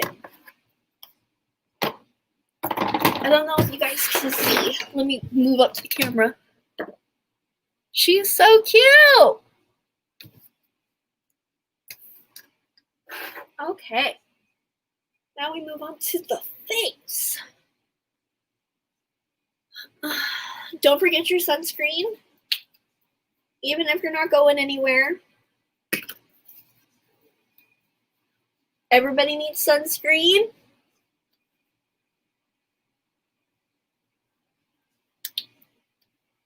It turns me into a tomato. Don't know why it does that. Don't know why it needs to remind me of how pasty I am. Oh, I literally thought 2020 was going to be the best. Like, if you watch my 2020's goals video, I literally talk about how fantastic I thought 2020 was going to be. I was like, it's the roaring 20s again. It's going to be amazing. We're all going to thrive. It's going to be fantastic. Nope.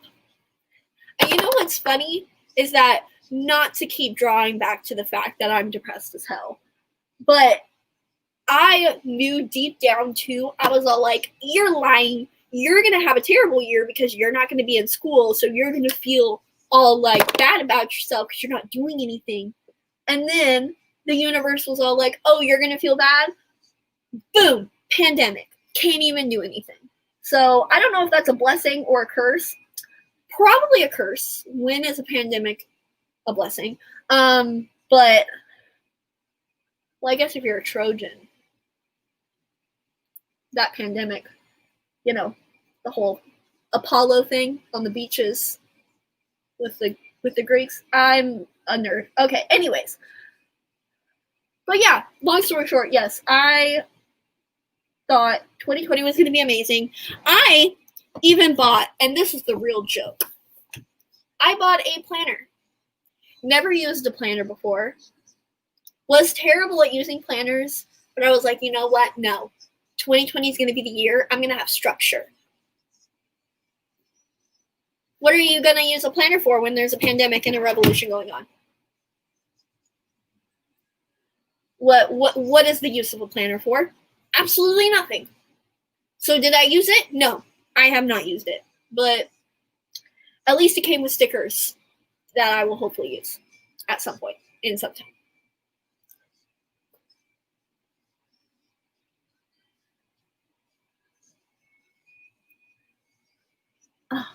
Ever since I started applying my concealer with my fingers, it has literally made such a difference. It looks so much better.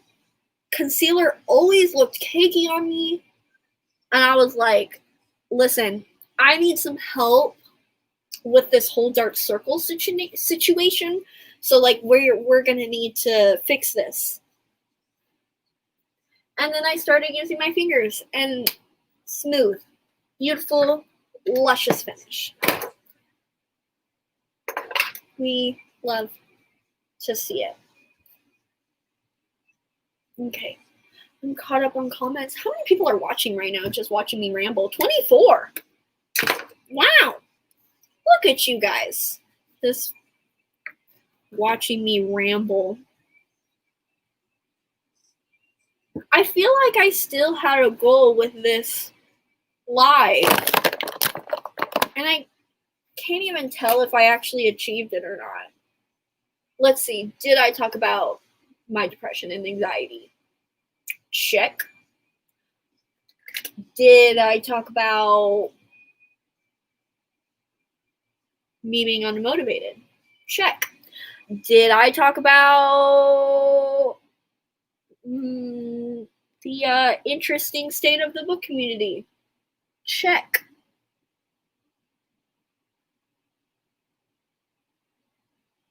Do you guys have a favorite video that has come out recently?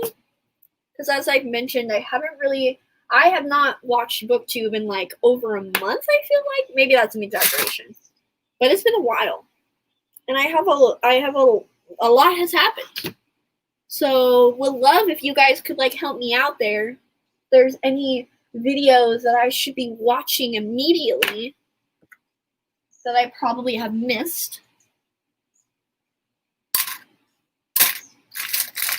I know Chandler's back to uploading, and I was in the middle of watching her Goodreads Rex. I gotta check. I know Olivia has been posting. Gotta catch up on her videos. I'm in the mood for like big project kind of stuff.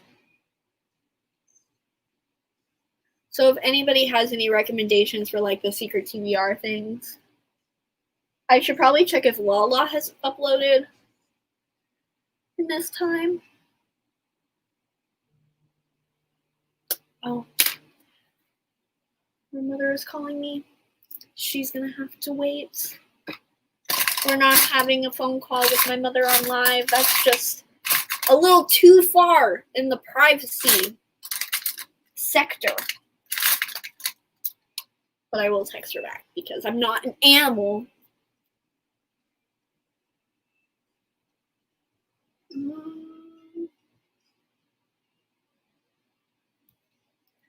Okay.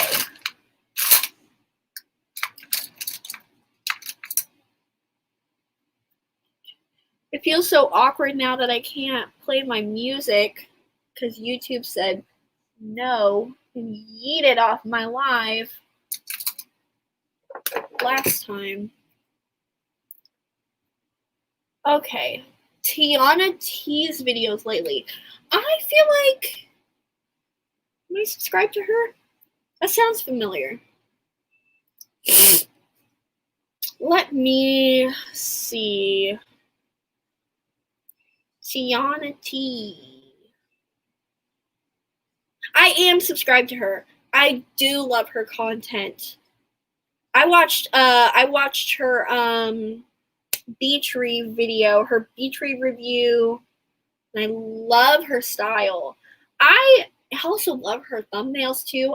That's something that I do want to do. I do want to revamp my thumbnails because paired with like Mina and Joel and Tiana and like Mayana and like so many other people have just been killing it on the thumbnail game lately. And I really need to get on that. And oh my god, speaking of booktubers I need to watch that I haven't been watching, hello, Isabel's channel. She just started uploading YouTube videos. And Isabel was one of my helpers for BookFest. And I have been following her Instagram for forever. Well, maybe not forever, but for a long time. And she's freaking fantastic. You guys should watch her because I'm sure her videos are great, even though I haven't gotten the chance to watch them yet. I'm sure they're fantastic. Okay. Oops. Didn't mean that. Told me to delete your YouTube today. What? Like completely or just the videos? And why? I feel like that's like a breach of privacy or like freedoms of, communication. I don't know what I'm saying. You're the lawyer, so. Ooh, good place to buy cheap books. Thrift books. Thrift books is my absolute favorite resource for cheap books.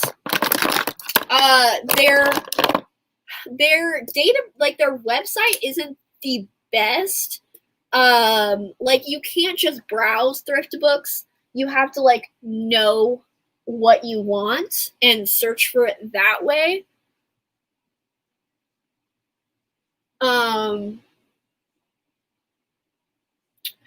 But if you know like the book that you want to buy and you can search it, it's fantastic. They're super cheap.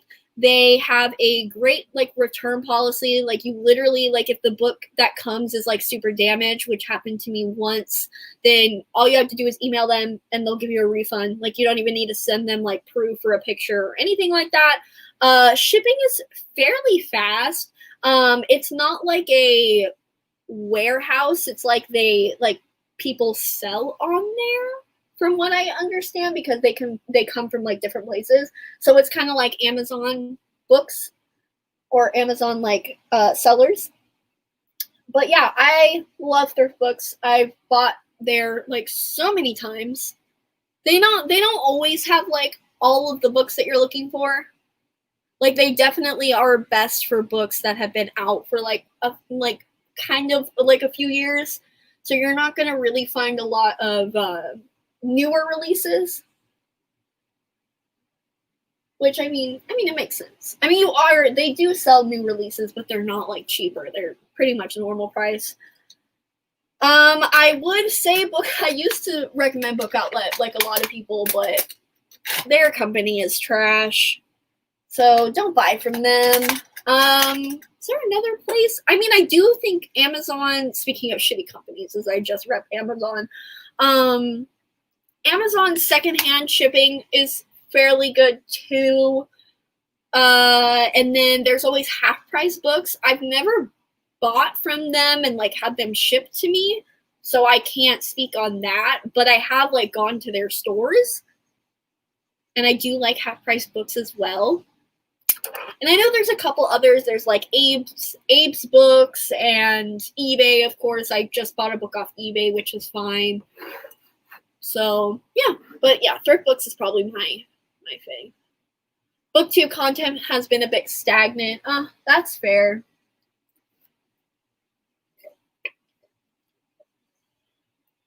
Oh, I got that. Ooh, you started the Poppy War. Yes. Ooh, and Red Wine Royal Blue. Both amazing books. Both very different. Both very different. Ooh, I love Cody's vlogs. Yes. I have watched Jade's vlogs as well. Don't know if I know who Beth is, but I'll have to check them out. They didn't tell you personally, but they told me to scrub my online questionable content on Insta, YouTube, Facebook, etc. Okay, well, there's nothing questionable about books. And, like, what does that even mean? What is questionable content? Like, what, like, I don't know. I don't like that. I don't like that at all. I don't like that at all. Sounds a little degrading to me. Oh, I love blush. My God, it makes me look like a clown that I am. These blush sticks from ColourPop. There's honestly an all-time favorite product. Like, I have the color, this is the color Mini Me, and then I have the color Totes, which is like a peachy, orangey blush, which is that's the one I use the most. But like when I do like pink or purpley, like blue tone looks, I go with this more pinky blush, and they're just so creamy and so nice to apply and so buildable. ColourPop, where is my sponsorship? Put me on the PR list. I will do book recommendations based on your palettes that you come out with every single day. Yeah, no Book Outlet. Yeah, no.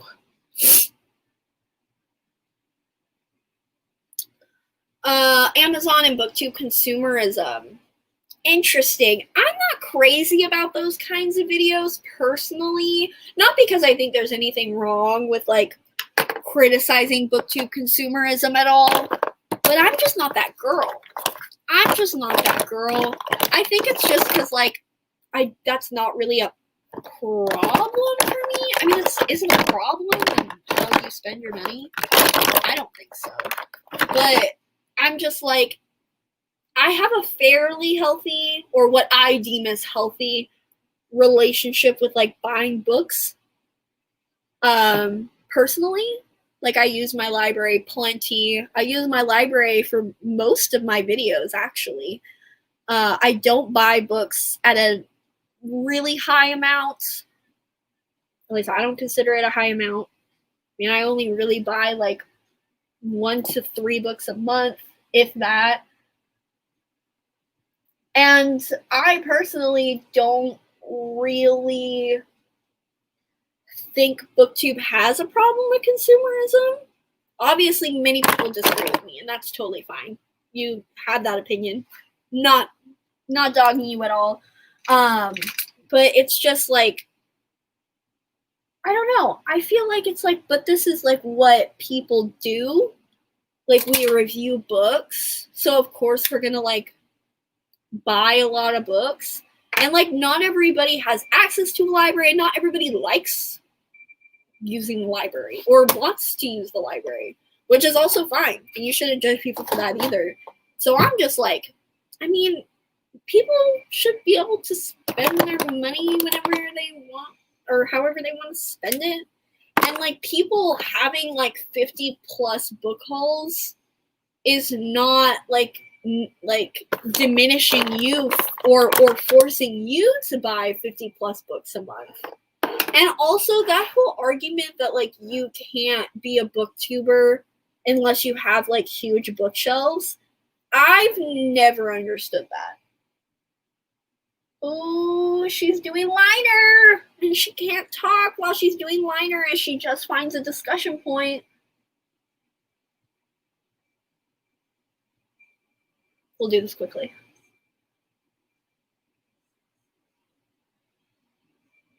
Okay. Anyways, as I was saying, you can't, like, I've never understood the argument that, oh, people feel pressured to buying books when they first start out because that's the only way they can be successful. And I'm just like, that is a myth perpetuated by smaller creators and new booktubers. Because that's just not true.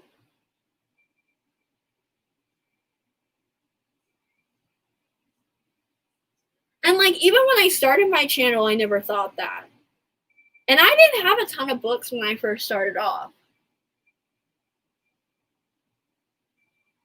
Like, my collection definitely grew exponentially after starting BookTube. But nobody forced that on me. That's just what happened, and I'm happy that it did. Like, I'm happy that I was exposed to more books. I don't know. It's not that I'm like, I don't like the BookTube consumerism conversation, because I do think that some people, it's valid to have that, and I do think it's nice for people to have those discussions, because for the people that do feel like there is a pressure, it hopefully alleviates them from that pressure. But I don't know if I would even call it BookTube consumerism. Like, I guess that is what it is, but it just seems like people think it's some people think it's like a problem when it's more like just an aspect. Like, it's not bad or good. It's just how it is with some people. And I don't know if people should be like shaming other people, or like not even shaming, but just providing BookTube consumerism as such a negative connotation when it's not negative. It's just, that's just how some people want to spend their money. I don't know. Let me know what you guys think about that whole conversation.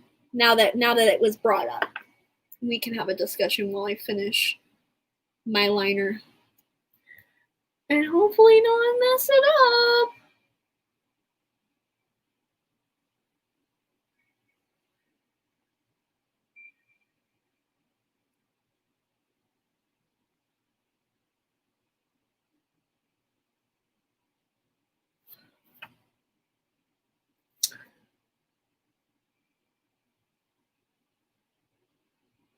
Okay. Even? Probably not. Do I care? Absolutely not. Never do, never have, never will.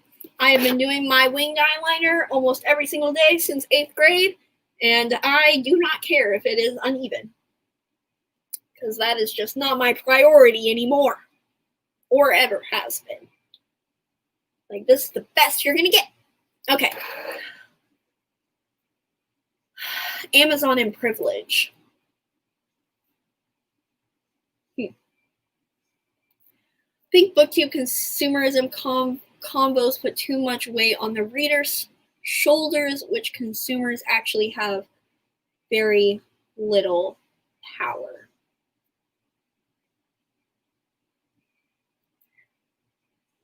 Literally never done a haul, and I have one shelf that is only partially in frame, so those arguments never make sense to me either. I will say that hauls definitely do well on the platform. So like if you don't do hauls at all, like you could potentially not grow as much as people that do hauls all the time. I do think that might be a valid contribution to that discussion.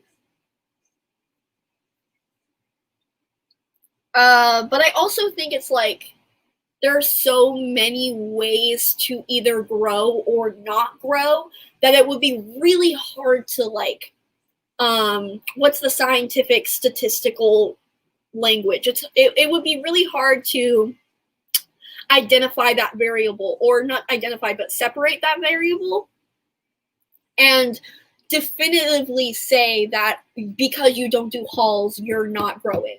Like, it would be hard to make that concrete argument because there's just so many other variables that go into growing on YouTube and the algorithm and all of those things. But I'm sure it is a factor for sure.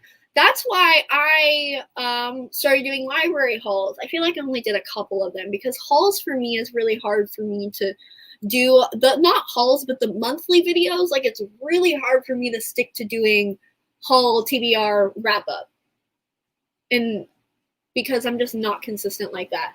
I'm like, I'll do the wrap up, but it's like hit or miss if you'll get a TBR from me or a haul on time.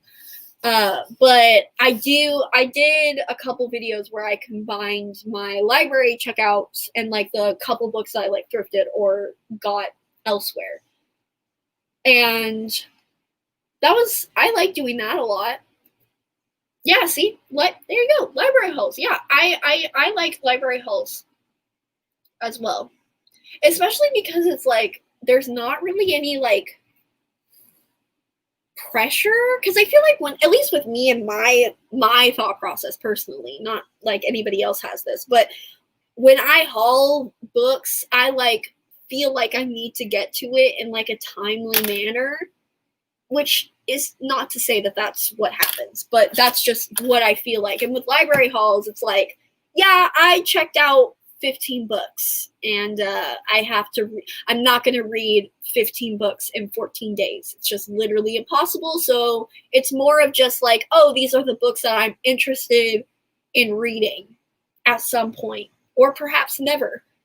It doesn't matter because I spent zero money on it. So there's no pressure at all. Used to think that I had to buy a ton of books to fit in Bookstagram, but ever since I started, I used my library more in quarantine. I've been reading way more. I think that's interesting too, because I also feel like I read more when I use my library books, because I mean, I may not read those 15 books that I checked out, but I do have a deadline of some sort. So I do have to read at least one of the books, and I do have a deadline for that book. So because of my procrastination habits, it does make it easier for me to read the books, actually. Like, especially on Libby too. Like, I will keep a book for the 20 to 14 days that I have it, and I won't read it until I have like 5 days left of the audiobook. And then I read the book in like 2 days.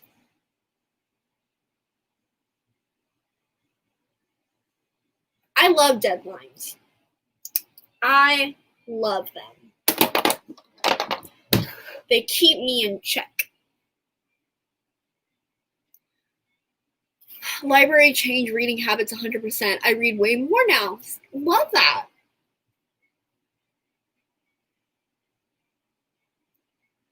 You have the biggest, prettiest bookshelves, but if you're boring and people don't like your personality, you're never going to get subscribers. No, that's true. Well. There's kind of two sides of that.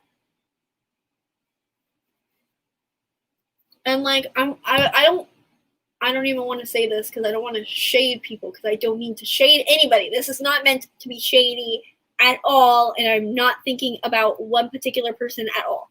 I am not subtweeting, okay? We're done with that. We have left her. She's gone. We're not talking about her anymore.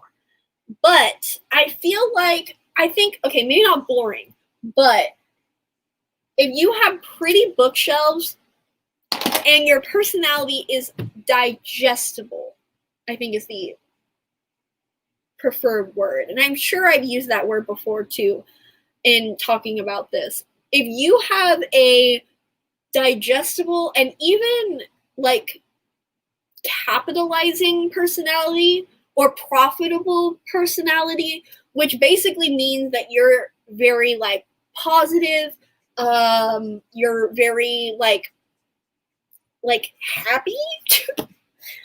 You're happy, like you're a happy person, like you smile. No, but you're not confrontational, you're very just neutral. Nobody can really get mad at anything that you do or say. Those personalities definitely thrive on booktube, and I think that's just because that's kind of just the what the like biggest and like original booktubers were like.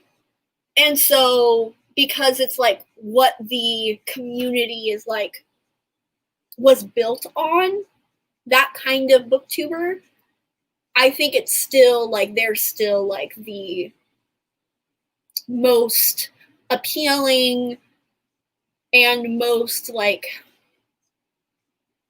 easiest to grow, easiest to get sponsorships, easiest to get all of these things, because they're very, again, like they're very profitable.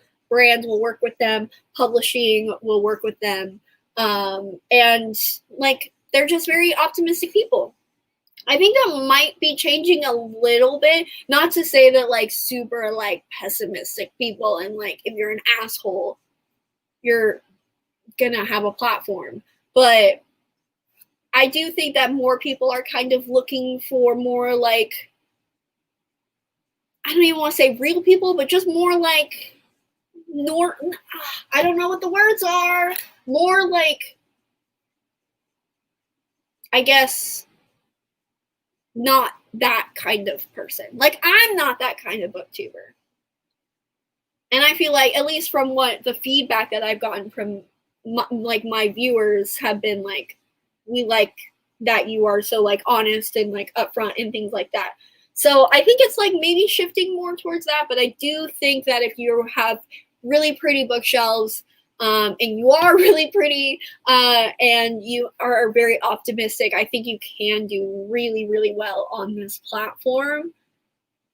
But again, it's a whole lot of other variables. Like, you never know. You could also have all of those things and also not thrive. So YouTube is not a very like concrete system. Lifestyle YouTubers post hauls of tons of clothes and luxury items all the time, and nobody has an issue with that. I mean, it's the same thing with like the makeup community, though I think there is also a shift away from that as well, especially just because of how saturated the makeup industry is and has been for the past 2 years. I feel like that community has been shifting away from that, but like you still see like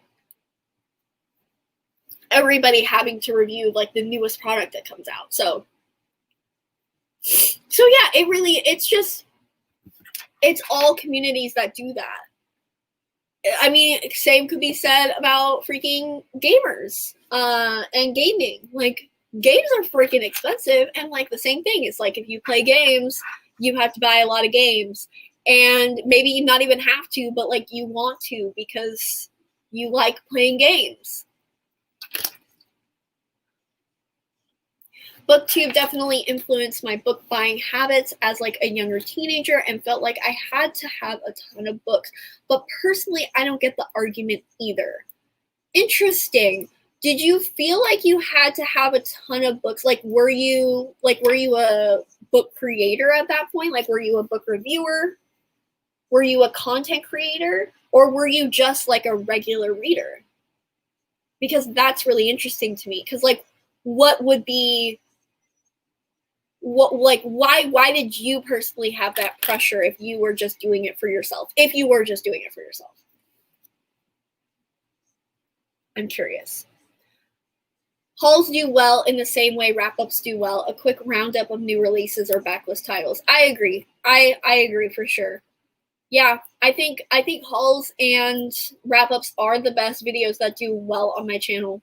So, and honestly, I feel like TBRs do fairly well on my channel too. So I think it's just the staples, really. Again, it's just like the norm. It's like everybody says that they want more like creative content and they want like new things and they want people to like not do hauls and not do wrap-ups, not do TBRs, and not do the same videos over and over again. And yet they literally are the videos that people are watching. So I also hate that argument too. I'm like, so practice what you preach? Like, I'm confused as to why you're complaining when you're still watching those videos. But that's another discussion. Reviews actually do the best for me, which I understand isn't the norm for most people. That's awesome. I wish that was the case for me. My reviews really don't do that great. And like, I know that, like, I knew that before even starting to film those types of videos. I know every single time I post a review, it's not going to do well, and I'm totally okay with that. But unless it's like a really negative rant review, my reviews do not do very well. And I know a lot of people say that their reviews get like more views as time goes on, but I haven't personally experienced that yet. Maybe it's because my reviews are still too new. That could be possibly it. But I wish my reviews did well. So that's awesome, honestly. Love that for you. That's great. Never got into a book in a timely manner. Well, I know, because, well, I guess, I don't know. I feel like you haven't read in forever, Carly. But I guess you have. Try not to haul too many books because I do prioritize libraries so my own books don't get touched so much. Me too. Honestly, same. Though I will say in quarantine, like, I have read a lot of my owned books. Like, I would say my ratio to like read versus unread books is also fairly good, which I'm very proud of. Like, I'm very happy at the amount of books I have read versus unread. Definitely could get better, but it also helps that I try not to buy books that I haven't already read and loved. Doesn't always work out, but I try to do that. Yes, I think I get 21 days as well. Sometimes I get 14. It depends, but lipstick is Dopey by ColourPop. It's one of their ultra satin lips. And then on top, I have Bare Minerals Marvelous Moxie and Smooth Talker. I don't think they sell these lip glosses anymore, but I know they have other ones, and I do like them. If a book has a lot of holds, I try to get it sooner, but yeah, same. I put them off until I get the hold expiration soon notification. Oh, that's nice. I probably should do that. I try to do that too. It doesn't always work out though. Because I'm selfish. Stress of it makes me read 4 books in 2 days. I love that. Hit 1K on Bookstagram with about 30 books. So I think, which is a lot more than, or a lot to some people, but like I have 200. So yeah, you have a lot of books. I'm envious. I never did my eyebrows. It's too late now.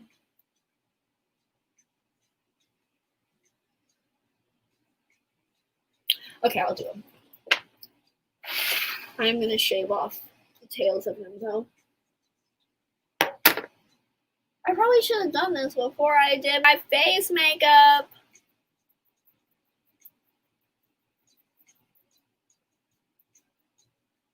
Ugh, that's satisfying.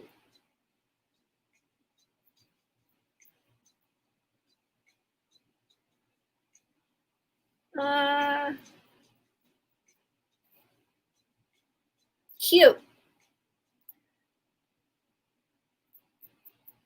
Okay.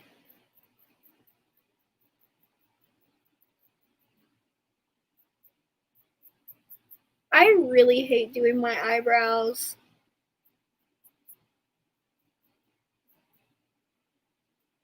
Which is like really annoying because like I have bushy as hell eyebrows and like it literally takes me 5 seconds to do them because I don't have to do anything at all.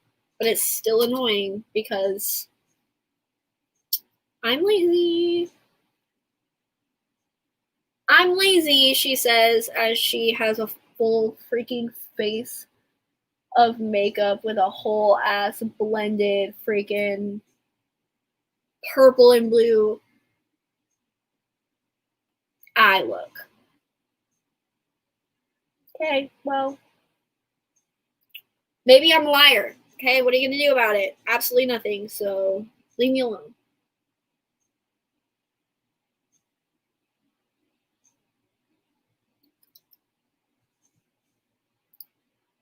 I just like, yeah, it looks so much better. They're not so long. They like drag my face down. There you go. Okay. See, literally 5 seconds. And I shaved my eyebrows. I need to stop complaining so much. Okay. Bye, Carly. Only a reviewer back then, but even 5 years ago, BookTube was so full of hauls and bookshelf stores. I wanted so badly to have that. Oh, okay. So yeah, you were just like envious and you wanted that. That's fair. That's fair. Yeah, I get that. I get that for sure. I haven't read Malice. I definitely want to, especially because I feel like a lot of people are talking about it now recently. Oh my god, I have my eyebrows hairs on my face.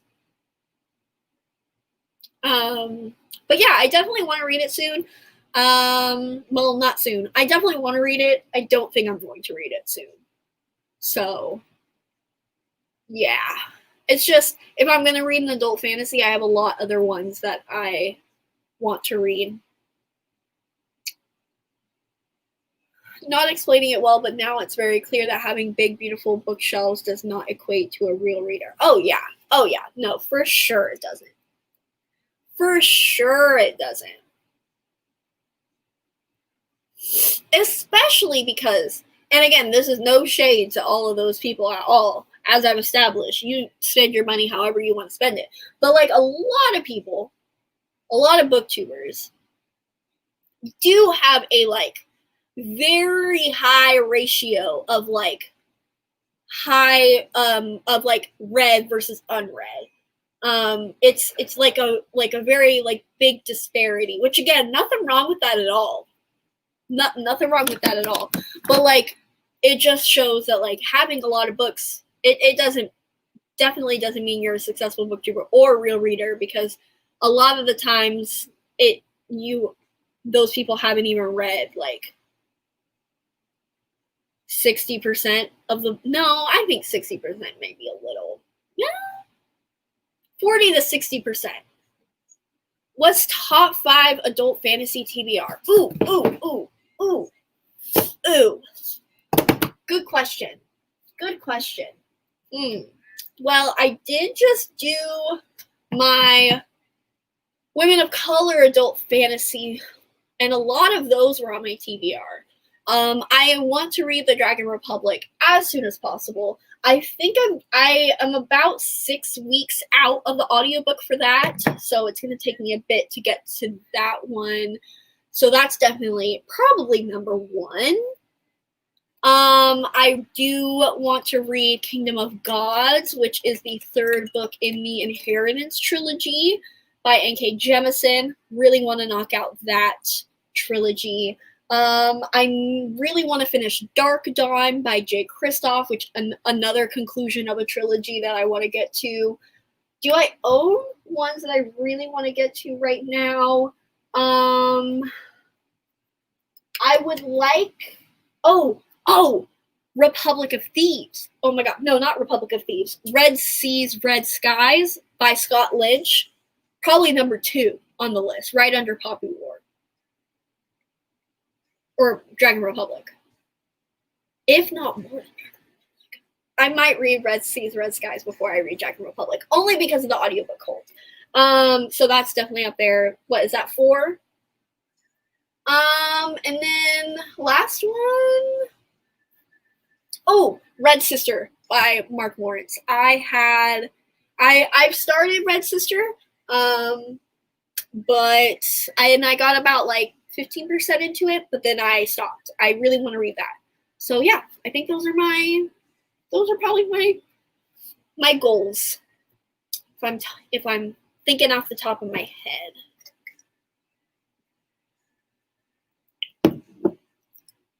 Yeah, 65 to 70. 70 sounds so high, though. I think 60. I mean, of course, it depends on the person, but because a lot of people with like massive collections are usually like collectors. So, or I don't know if collectors, yeah, like collectors and stuff. So like they like having, like, they like owning like pretty much any book that they're really interested in. So I mean, 70 probably isn't crazy, but I feel better saying 60, just to give them the benefit of the doubt. I say that as someone who has a smallish, oh, and you haven't read 70%. Really? Well, now I'm curious to know what my actual percentage is. Maybe I'll have to calculate that. Because if I'm just guessing off the top of my head, I feel like mine would be like 55. 55%? Maybe I'm being a little generous. Maybe it is more 60%. But I can't imagine it's that much more. Because I've read a lot of the books on my shelves. Top TBR of current owned books. Oh, okay. Well, I'll move it right here. I keep my current TBR right next to my bed. So I'll show you right now. First one, Song Below Water, because I have the audiobook for this one. So every time I have the audiobook for a physically owned book, it's immediately on the TBR, like immediate TBR, because I can get to it very quickly. Like literally knock it out in like a day. Especially because it's so short. Like, look how short that book is. Like I said, Red Seas, Red Skies. Red Seas Under Red Skies. House in the Cerulean Sea, because somebody gifted this one to me, and I try to prioritize books that were sent to me. Same with Song Below Water. Somebody also sent this to me. Get a Life, Chloe Brown. Someone sent this to me. And those are library books. The rest are library books. So that's 4. All right, and then I can pick one more. Ooh, what is the next one? Maybe Mermaid Moon, because of how pretty it is, would maybe be my next one. Because I'm just looking now. I don't know if any. Ooh, I do really want to read Naomi Novik. I know I'm going. Oh wait, you didn't ask for 5. All right, I don't have to limit myself. I do want to read Naomi Novik. I have this one and Spinning Silver as well. I don't know which one I'll read first. Probably Spinning Silver, because I've heard more people like that one. I've heard more good things about Spinning Silver than Uprooted. Really want to get to Naomi Novik's, because I also have an arc of Deadly Education. And I think those are top priorities of my own TBR. Yeah. Ooh, all right. I also want to read Truth Witch by Susan Dennard and Fallen Kingdoms by Morgan Rhodes. I would like to get to those. So yeah. Not Miss Novik. Oh my God, Monty. Hi, Monty. It's been a while. Feels like it's been a while. How have you been? I did hear that you hated Deadly Education, which gives me more hope for it.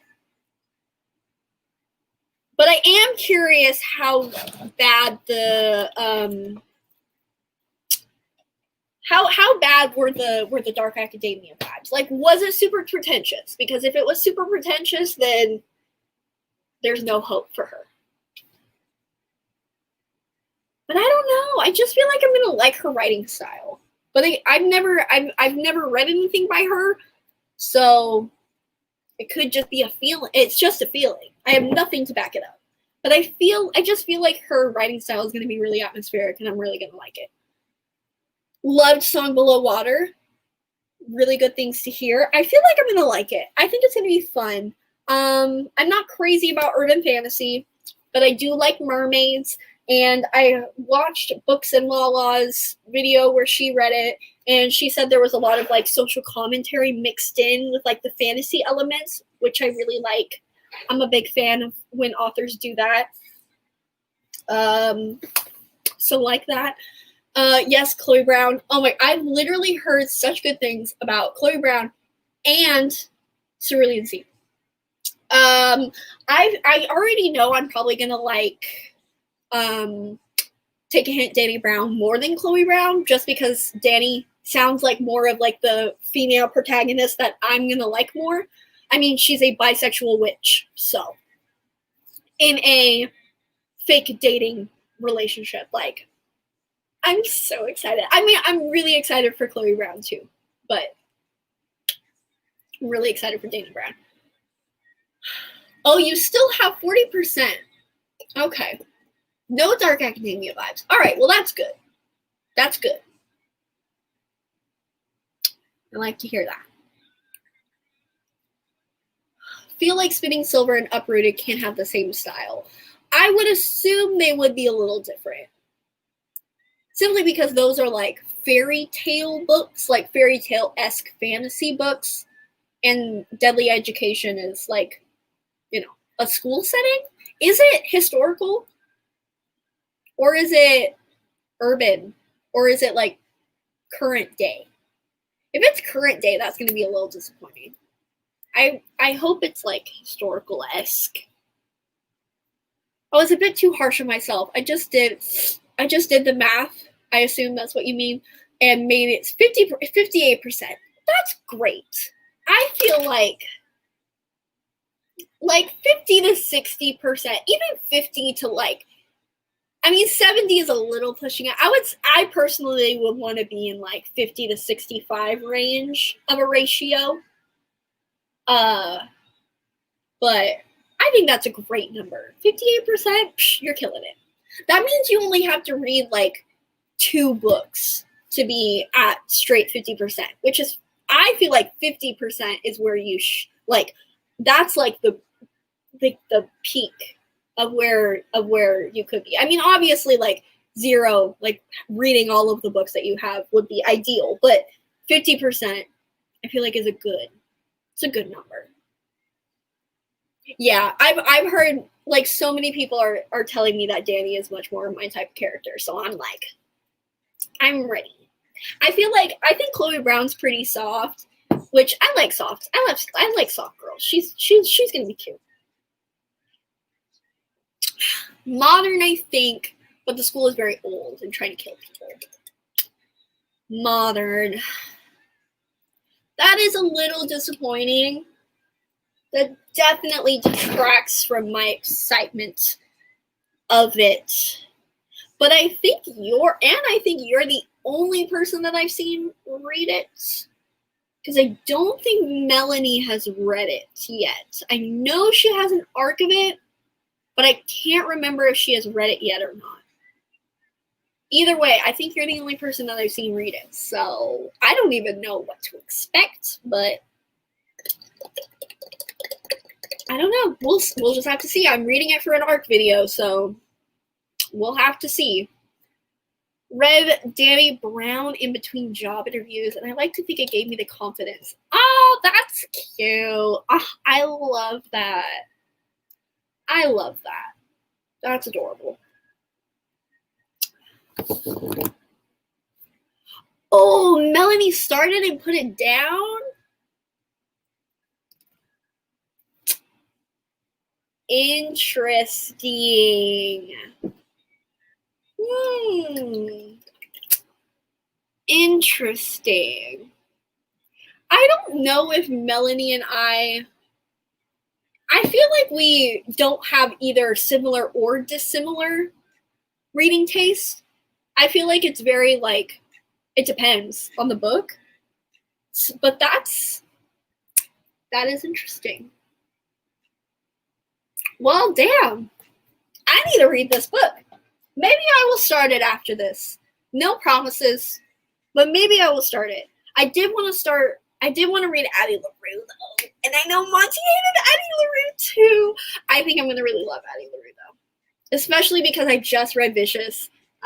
I really liked the prose of V. Schwab. I have really high hopes for Addie LaRue. And freaking Miriam from Miriam Reads Sometimes, another channel you guys should subscribe to if you're not. She said that there was like a Darkling-esque character in there, and y'all know how much I am a hoe for that immortal, delicious man. So I'm really excited to read that too. I think actually while you guys are here, before I go, let me actually decide what arcs I want to read, because I might do a Twitter poll too, though I just don't really want to go on there if I can help it. Let me get my iPad real quick.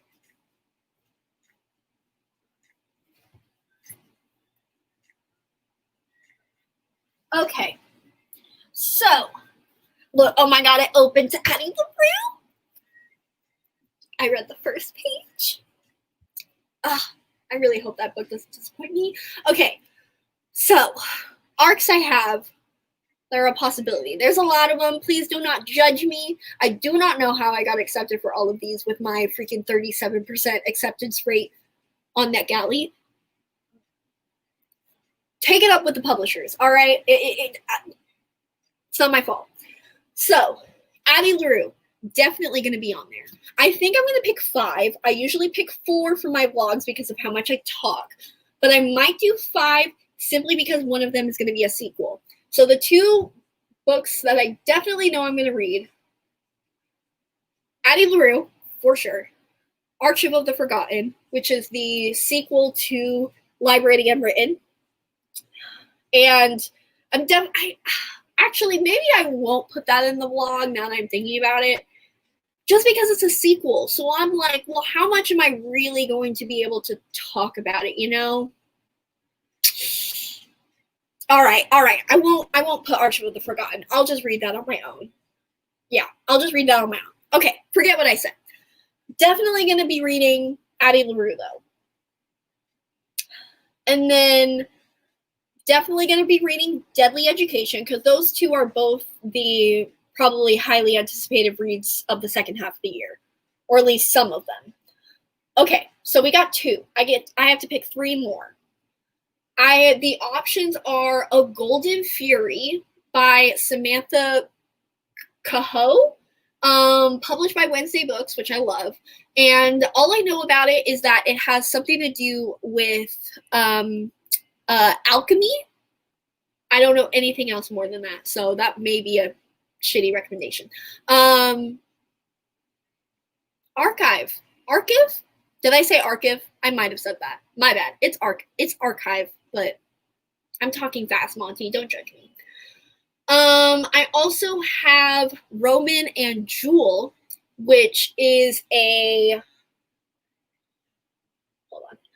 Romeo and Juliet retelling with Black main characters, written by a Black woman.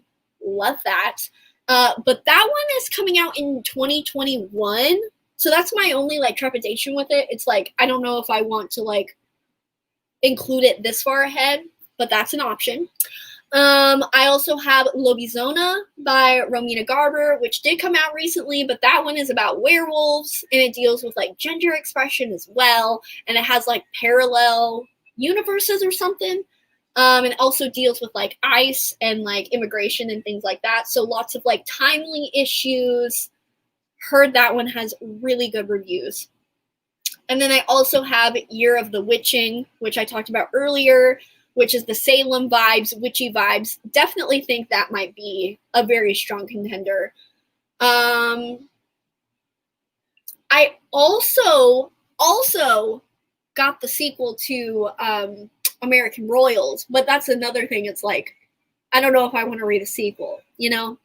I don't know if I want to read a sequel just because how much am I really going to be able to talk about it in a dedicated ARC vlog. And then I also have Cinderella is Dead, but that one I feel like has, it just came out in July, so I guess it's not too old. I could still read it. I still want to read it, so that's an option. And then, are there any other contenders? I think that's it. Okay, so recap. We have, I can pick 3 from this list. We have A Golden Fury, which is alchemy. We have Roman and Jewel, which is a Black Romeo and Juliet retelling. Oh, that sounds so good. Okay, anyways. Lobizona, werewolves, immigration, Latinx, rep, all those good things, all those buzzwords, and then The Year of the Witching. So I really only have to boot one of them. Oh, and Cinderella is Dead. Okay. So all of those 5. Which 2 are leaving? Which 2 are getting the boot?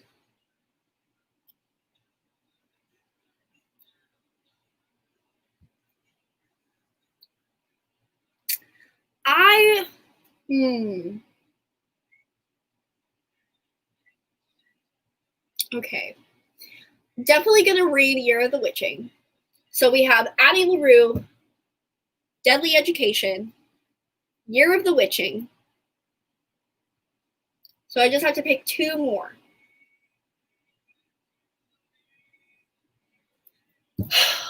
I think I want to do Lobizona. And now all I have to pick is between Cinderella is Dead, Golden Fury, or Roman and Jewel. I leave the floor. Which of those 3 should I pick? Golden Fury, Roman and Jewel, or Cinderella is Dead? Which one of those would you guys rather see? Personally, don't care about alchemy. Fair. Okay. A Golden Fury is out. Monty has made the executive decision. So now, Roman and Jewel or Cinderella is Dead. We got both retellings. Sapphic Cinderella retelling or a Romeo and Juliet retelling. Oh, we got Roman and Jewel. We got a vote. Oh, we got a vote for Roman and Jewel. We got a vote for Cinderella is Dead. We need some tiebreakers here. Also, yes, thank you. Yes, it's Altair. It's not Ezio, but I wish I had Ezio because Ezio is my favorite.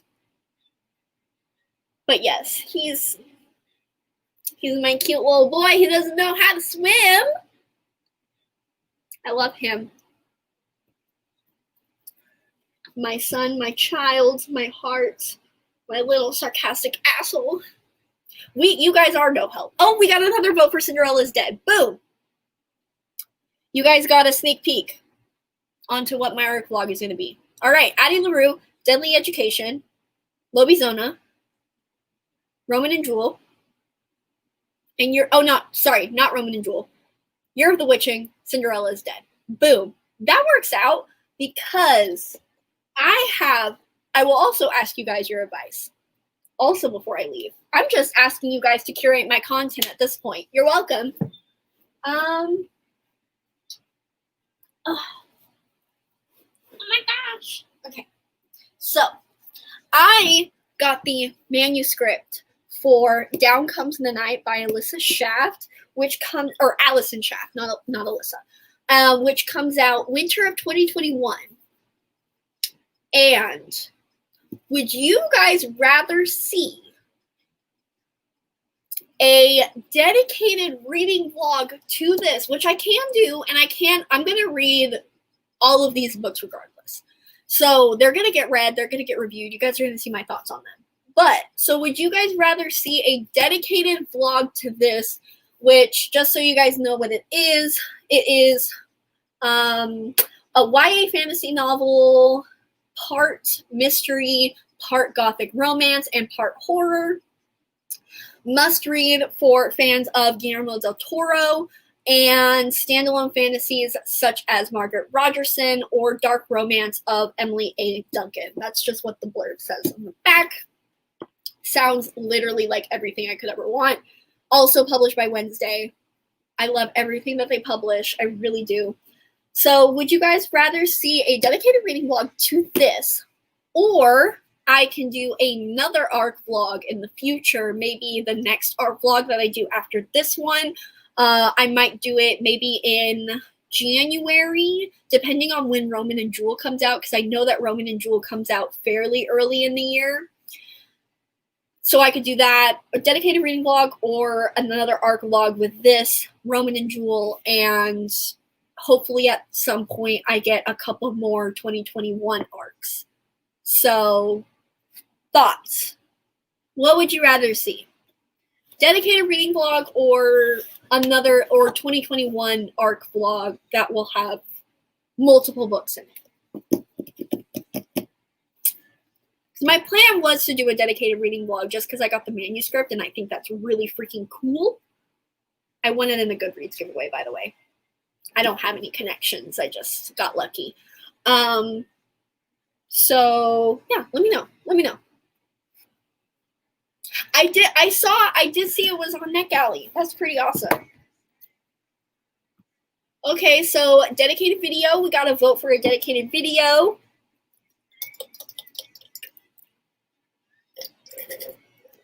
I also live for Gothic content.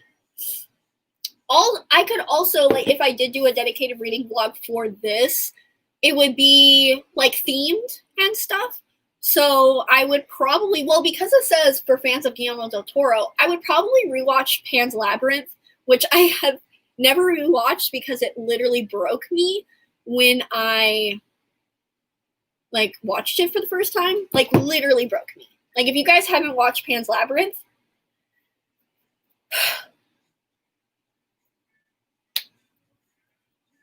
speechless. Okay, ARC vlog. We got to vote for ARC vlog. I like dedicated reading vlogs. Okay, another dedicated. All right. I'm definitely leaning more towards a dedicated reading vlog, but if I get more 2021 arcs, maybe I'll, reconsider or see, like, depending on how good those arcs are, we'll see. And maybe I'll still do a 2021 arc. It just won't include this, and this will still get a dedicated vlog. I don't know. We'll see. We'll see. I completely agree. I am so happy. Like, I literally freaking screamed when I won this in a giveaway because I loved the cover. And then the actual cover, it's not cute. Like, I feel so bad, but it's just really ugly. And I don't know what happened because Wednesday books usually kill it with the covers. So I really don't know why this cover got such a shitty cover. Like, it's so ugly. It's so ugly. It's like in a like impressionist style, which is already not a painting era that I am a fan of at all. Like, no offense to what's his face? Not Van Gogh. I think Van Gogh is a impressionist though too. But Monet. No offense to Monet. But like, I don't like that style of painting at all. So I'm happy I got this because I can keep it and have the pretty cover. Watched Pan's Labyrinth in a film class, and it was an experience to see so many people cry at once. Like, literally, like, I don't know if I cried. Well, I think maybe I did. I probably did. Maybe a little. A tear might have fallen, but like, I was like just paralyzed for a good 5 minutes after finishing that movie. You should watch it. You should absolutely watch it. It is in Spanish, so like, you have to watch it with the subtitles if you don't speak Spanish or you don't understand Spanish. But like, it's so good. It's so beautiful. It's like very, you know, it's very like that era of like fantasy movies that were coming out, like the darker kind of fantasy, like Dark Crystal and like Labyrinth, and other movies that I can't even remember at the top of my head, but it's like, it's really good. Highly recommend. Plain Bad Heroines. Let me look at that up. That sounds familiar. It's probably on my list. Plain Bad Heroines. Ooh. I do not know what this is. Is this the final cover? I love a red and black moment. Ooh, and it has illustrations. What is this? Imaginative horror comedy centered around a cursed New England boarding school for girls. A wickedly whimsical celebration of the art of storytelling, sapphic love, and the rebellious female spirit. Now, doesn't that just sound like everything I want? Oh my gosh, and it's coming out this year? Wow. And in October? Wow. What a lovely sight to see. Truly, we don't deserve it. All right. Well, we're coming up on hour 3, which is crazy. Like, it's almost 5. I should have known. My lives always go this long, but we'll go for like a few more minutes if you guys have any more talking points or questions for me. And if not, then we'll go out early. We're just gonna see. But I'll give you guys some time. And my goal for this was to get back into the spirit of reading, and honestly, I achieved that. I now want to read. So mission accomplished. Thank you guys for cheering me up a little bit. Not that you guys intentionally did anything, but I was just feeling kind of down, and I've been kind of feeling down since I got back from my trip, and I haven't been super motivated to read or do any booktube content, and I was kind of discouraged with just the negative aspects of just how the community has been in the last few months. And yeah, I was letting it get to me too much, and I shouldn't.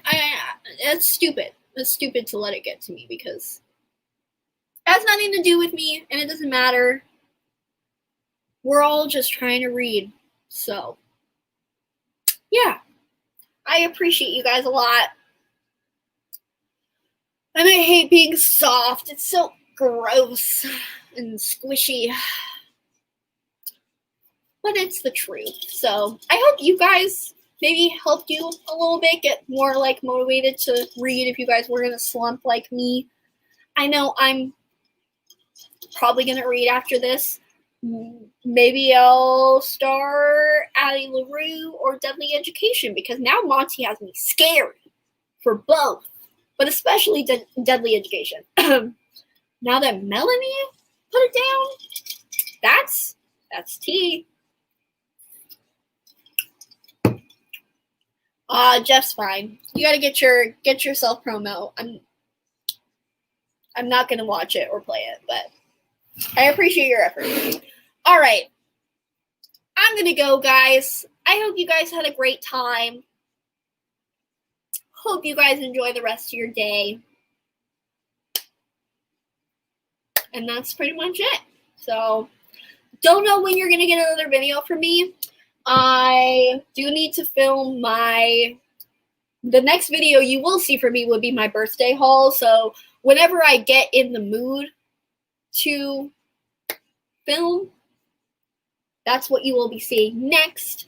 And then after that, art vlog with all the books that I talked about and you guys helped me pick out. So thanks for that. And you guys are going to see me when you see me. So have a good time. Follow me on Instagram if you guys want to follow me. That's the social media platform that I'm pretty much on. It's Alrighty Aphrodite with 2 I's in the Alrighty.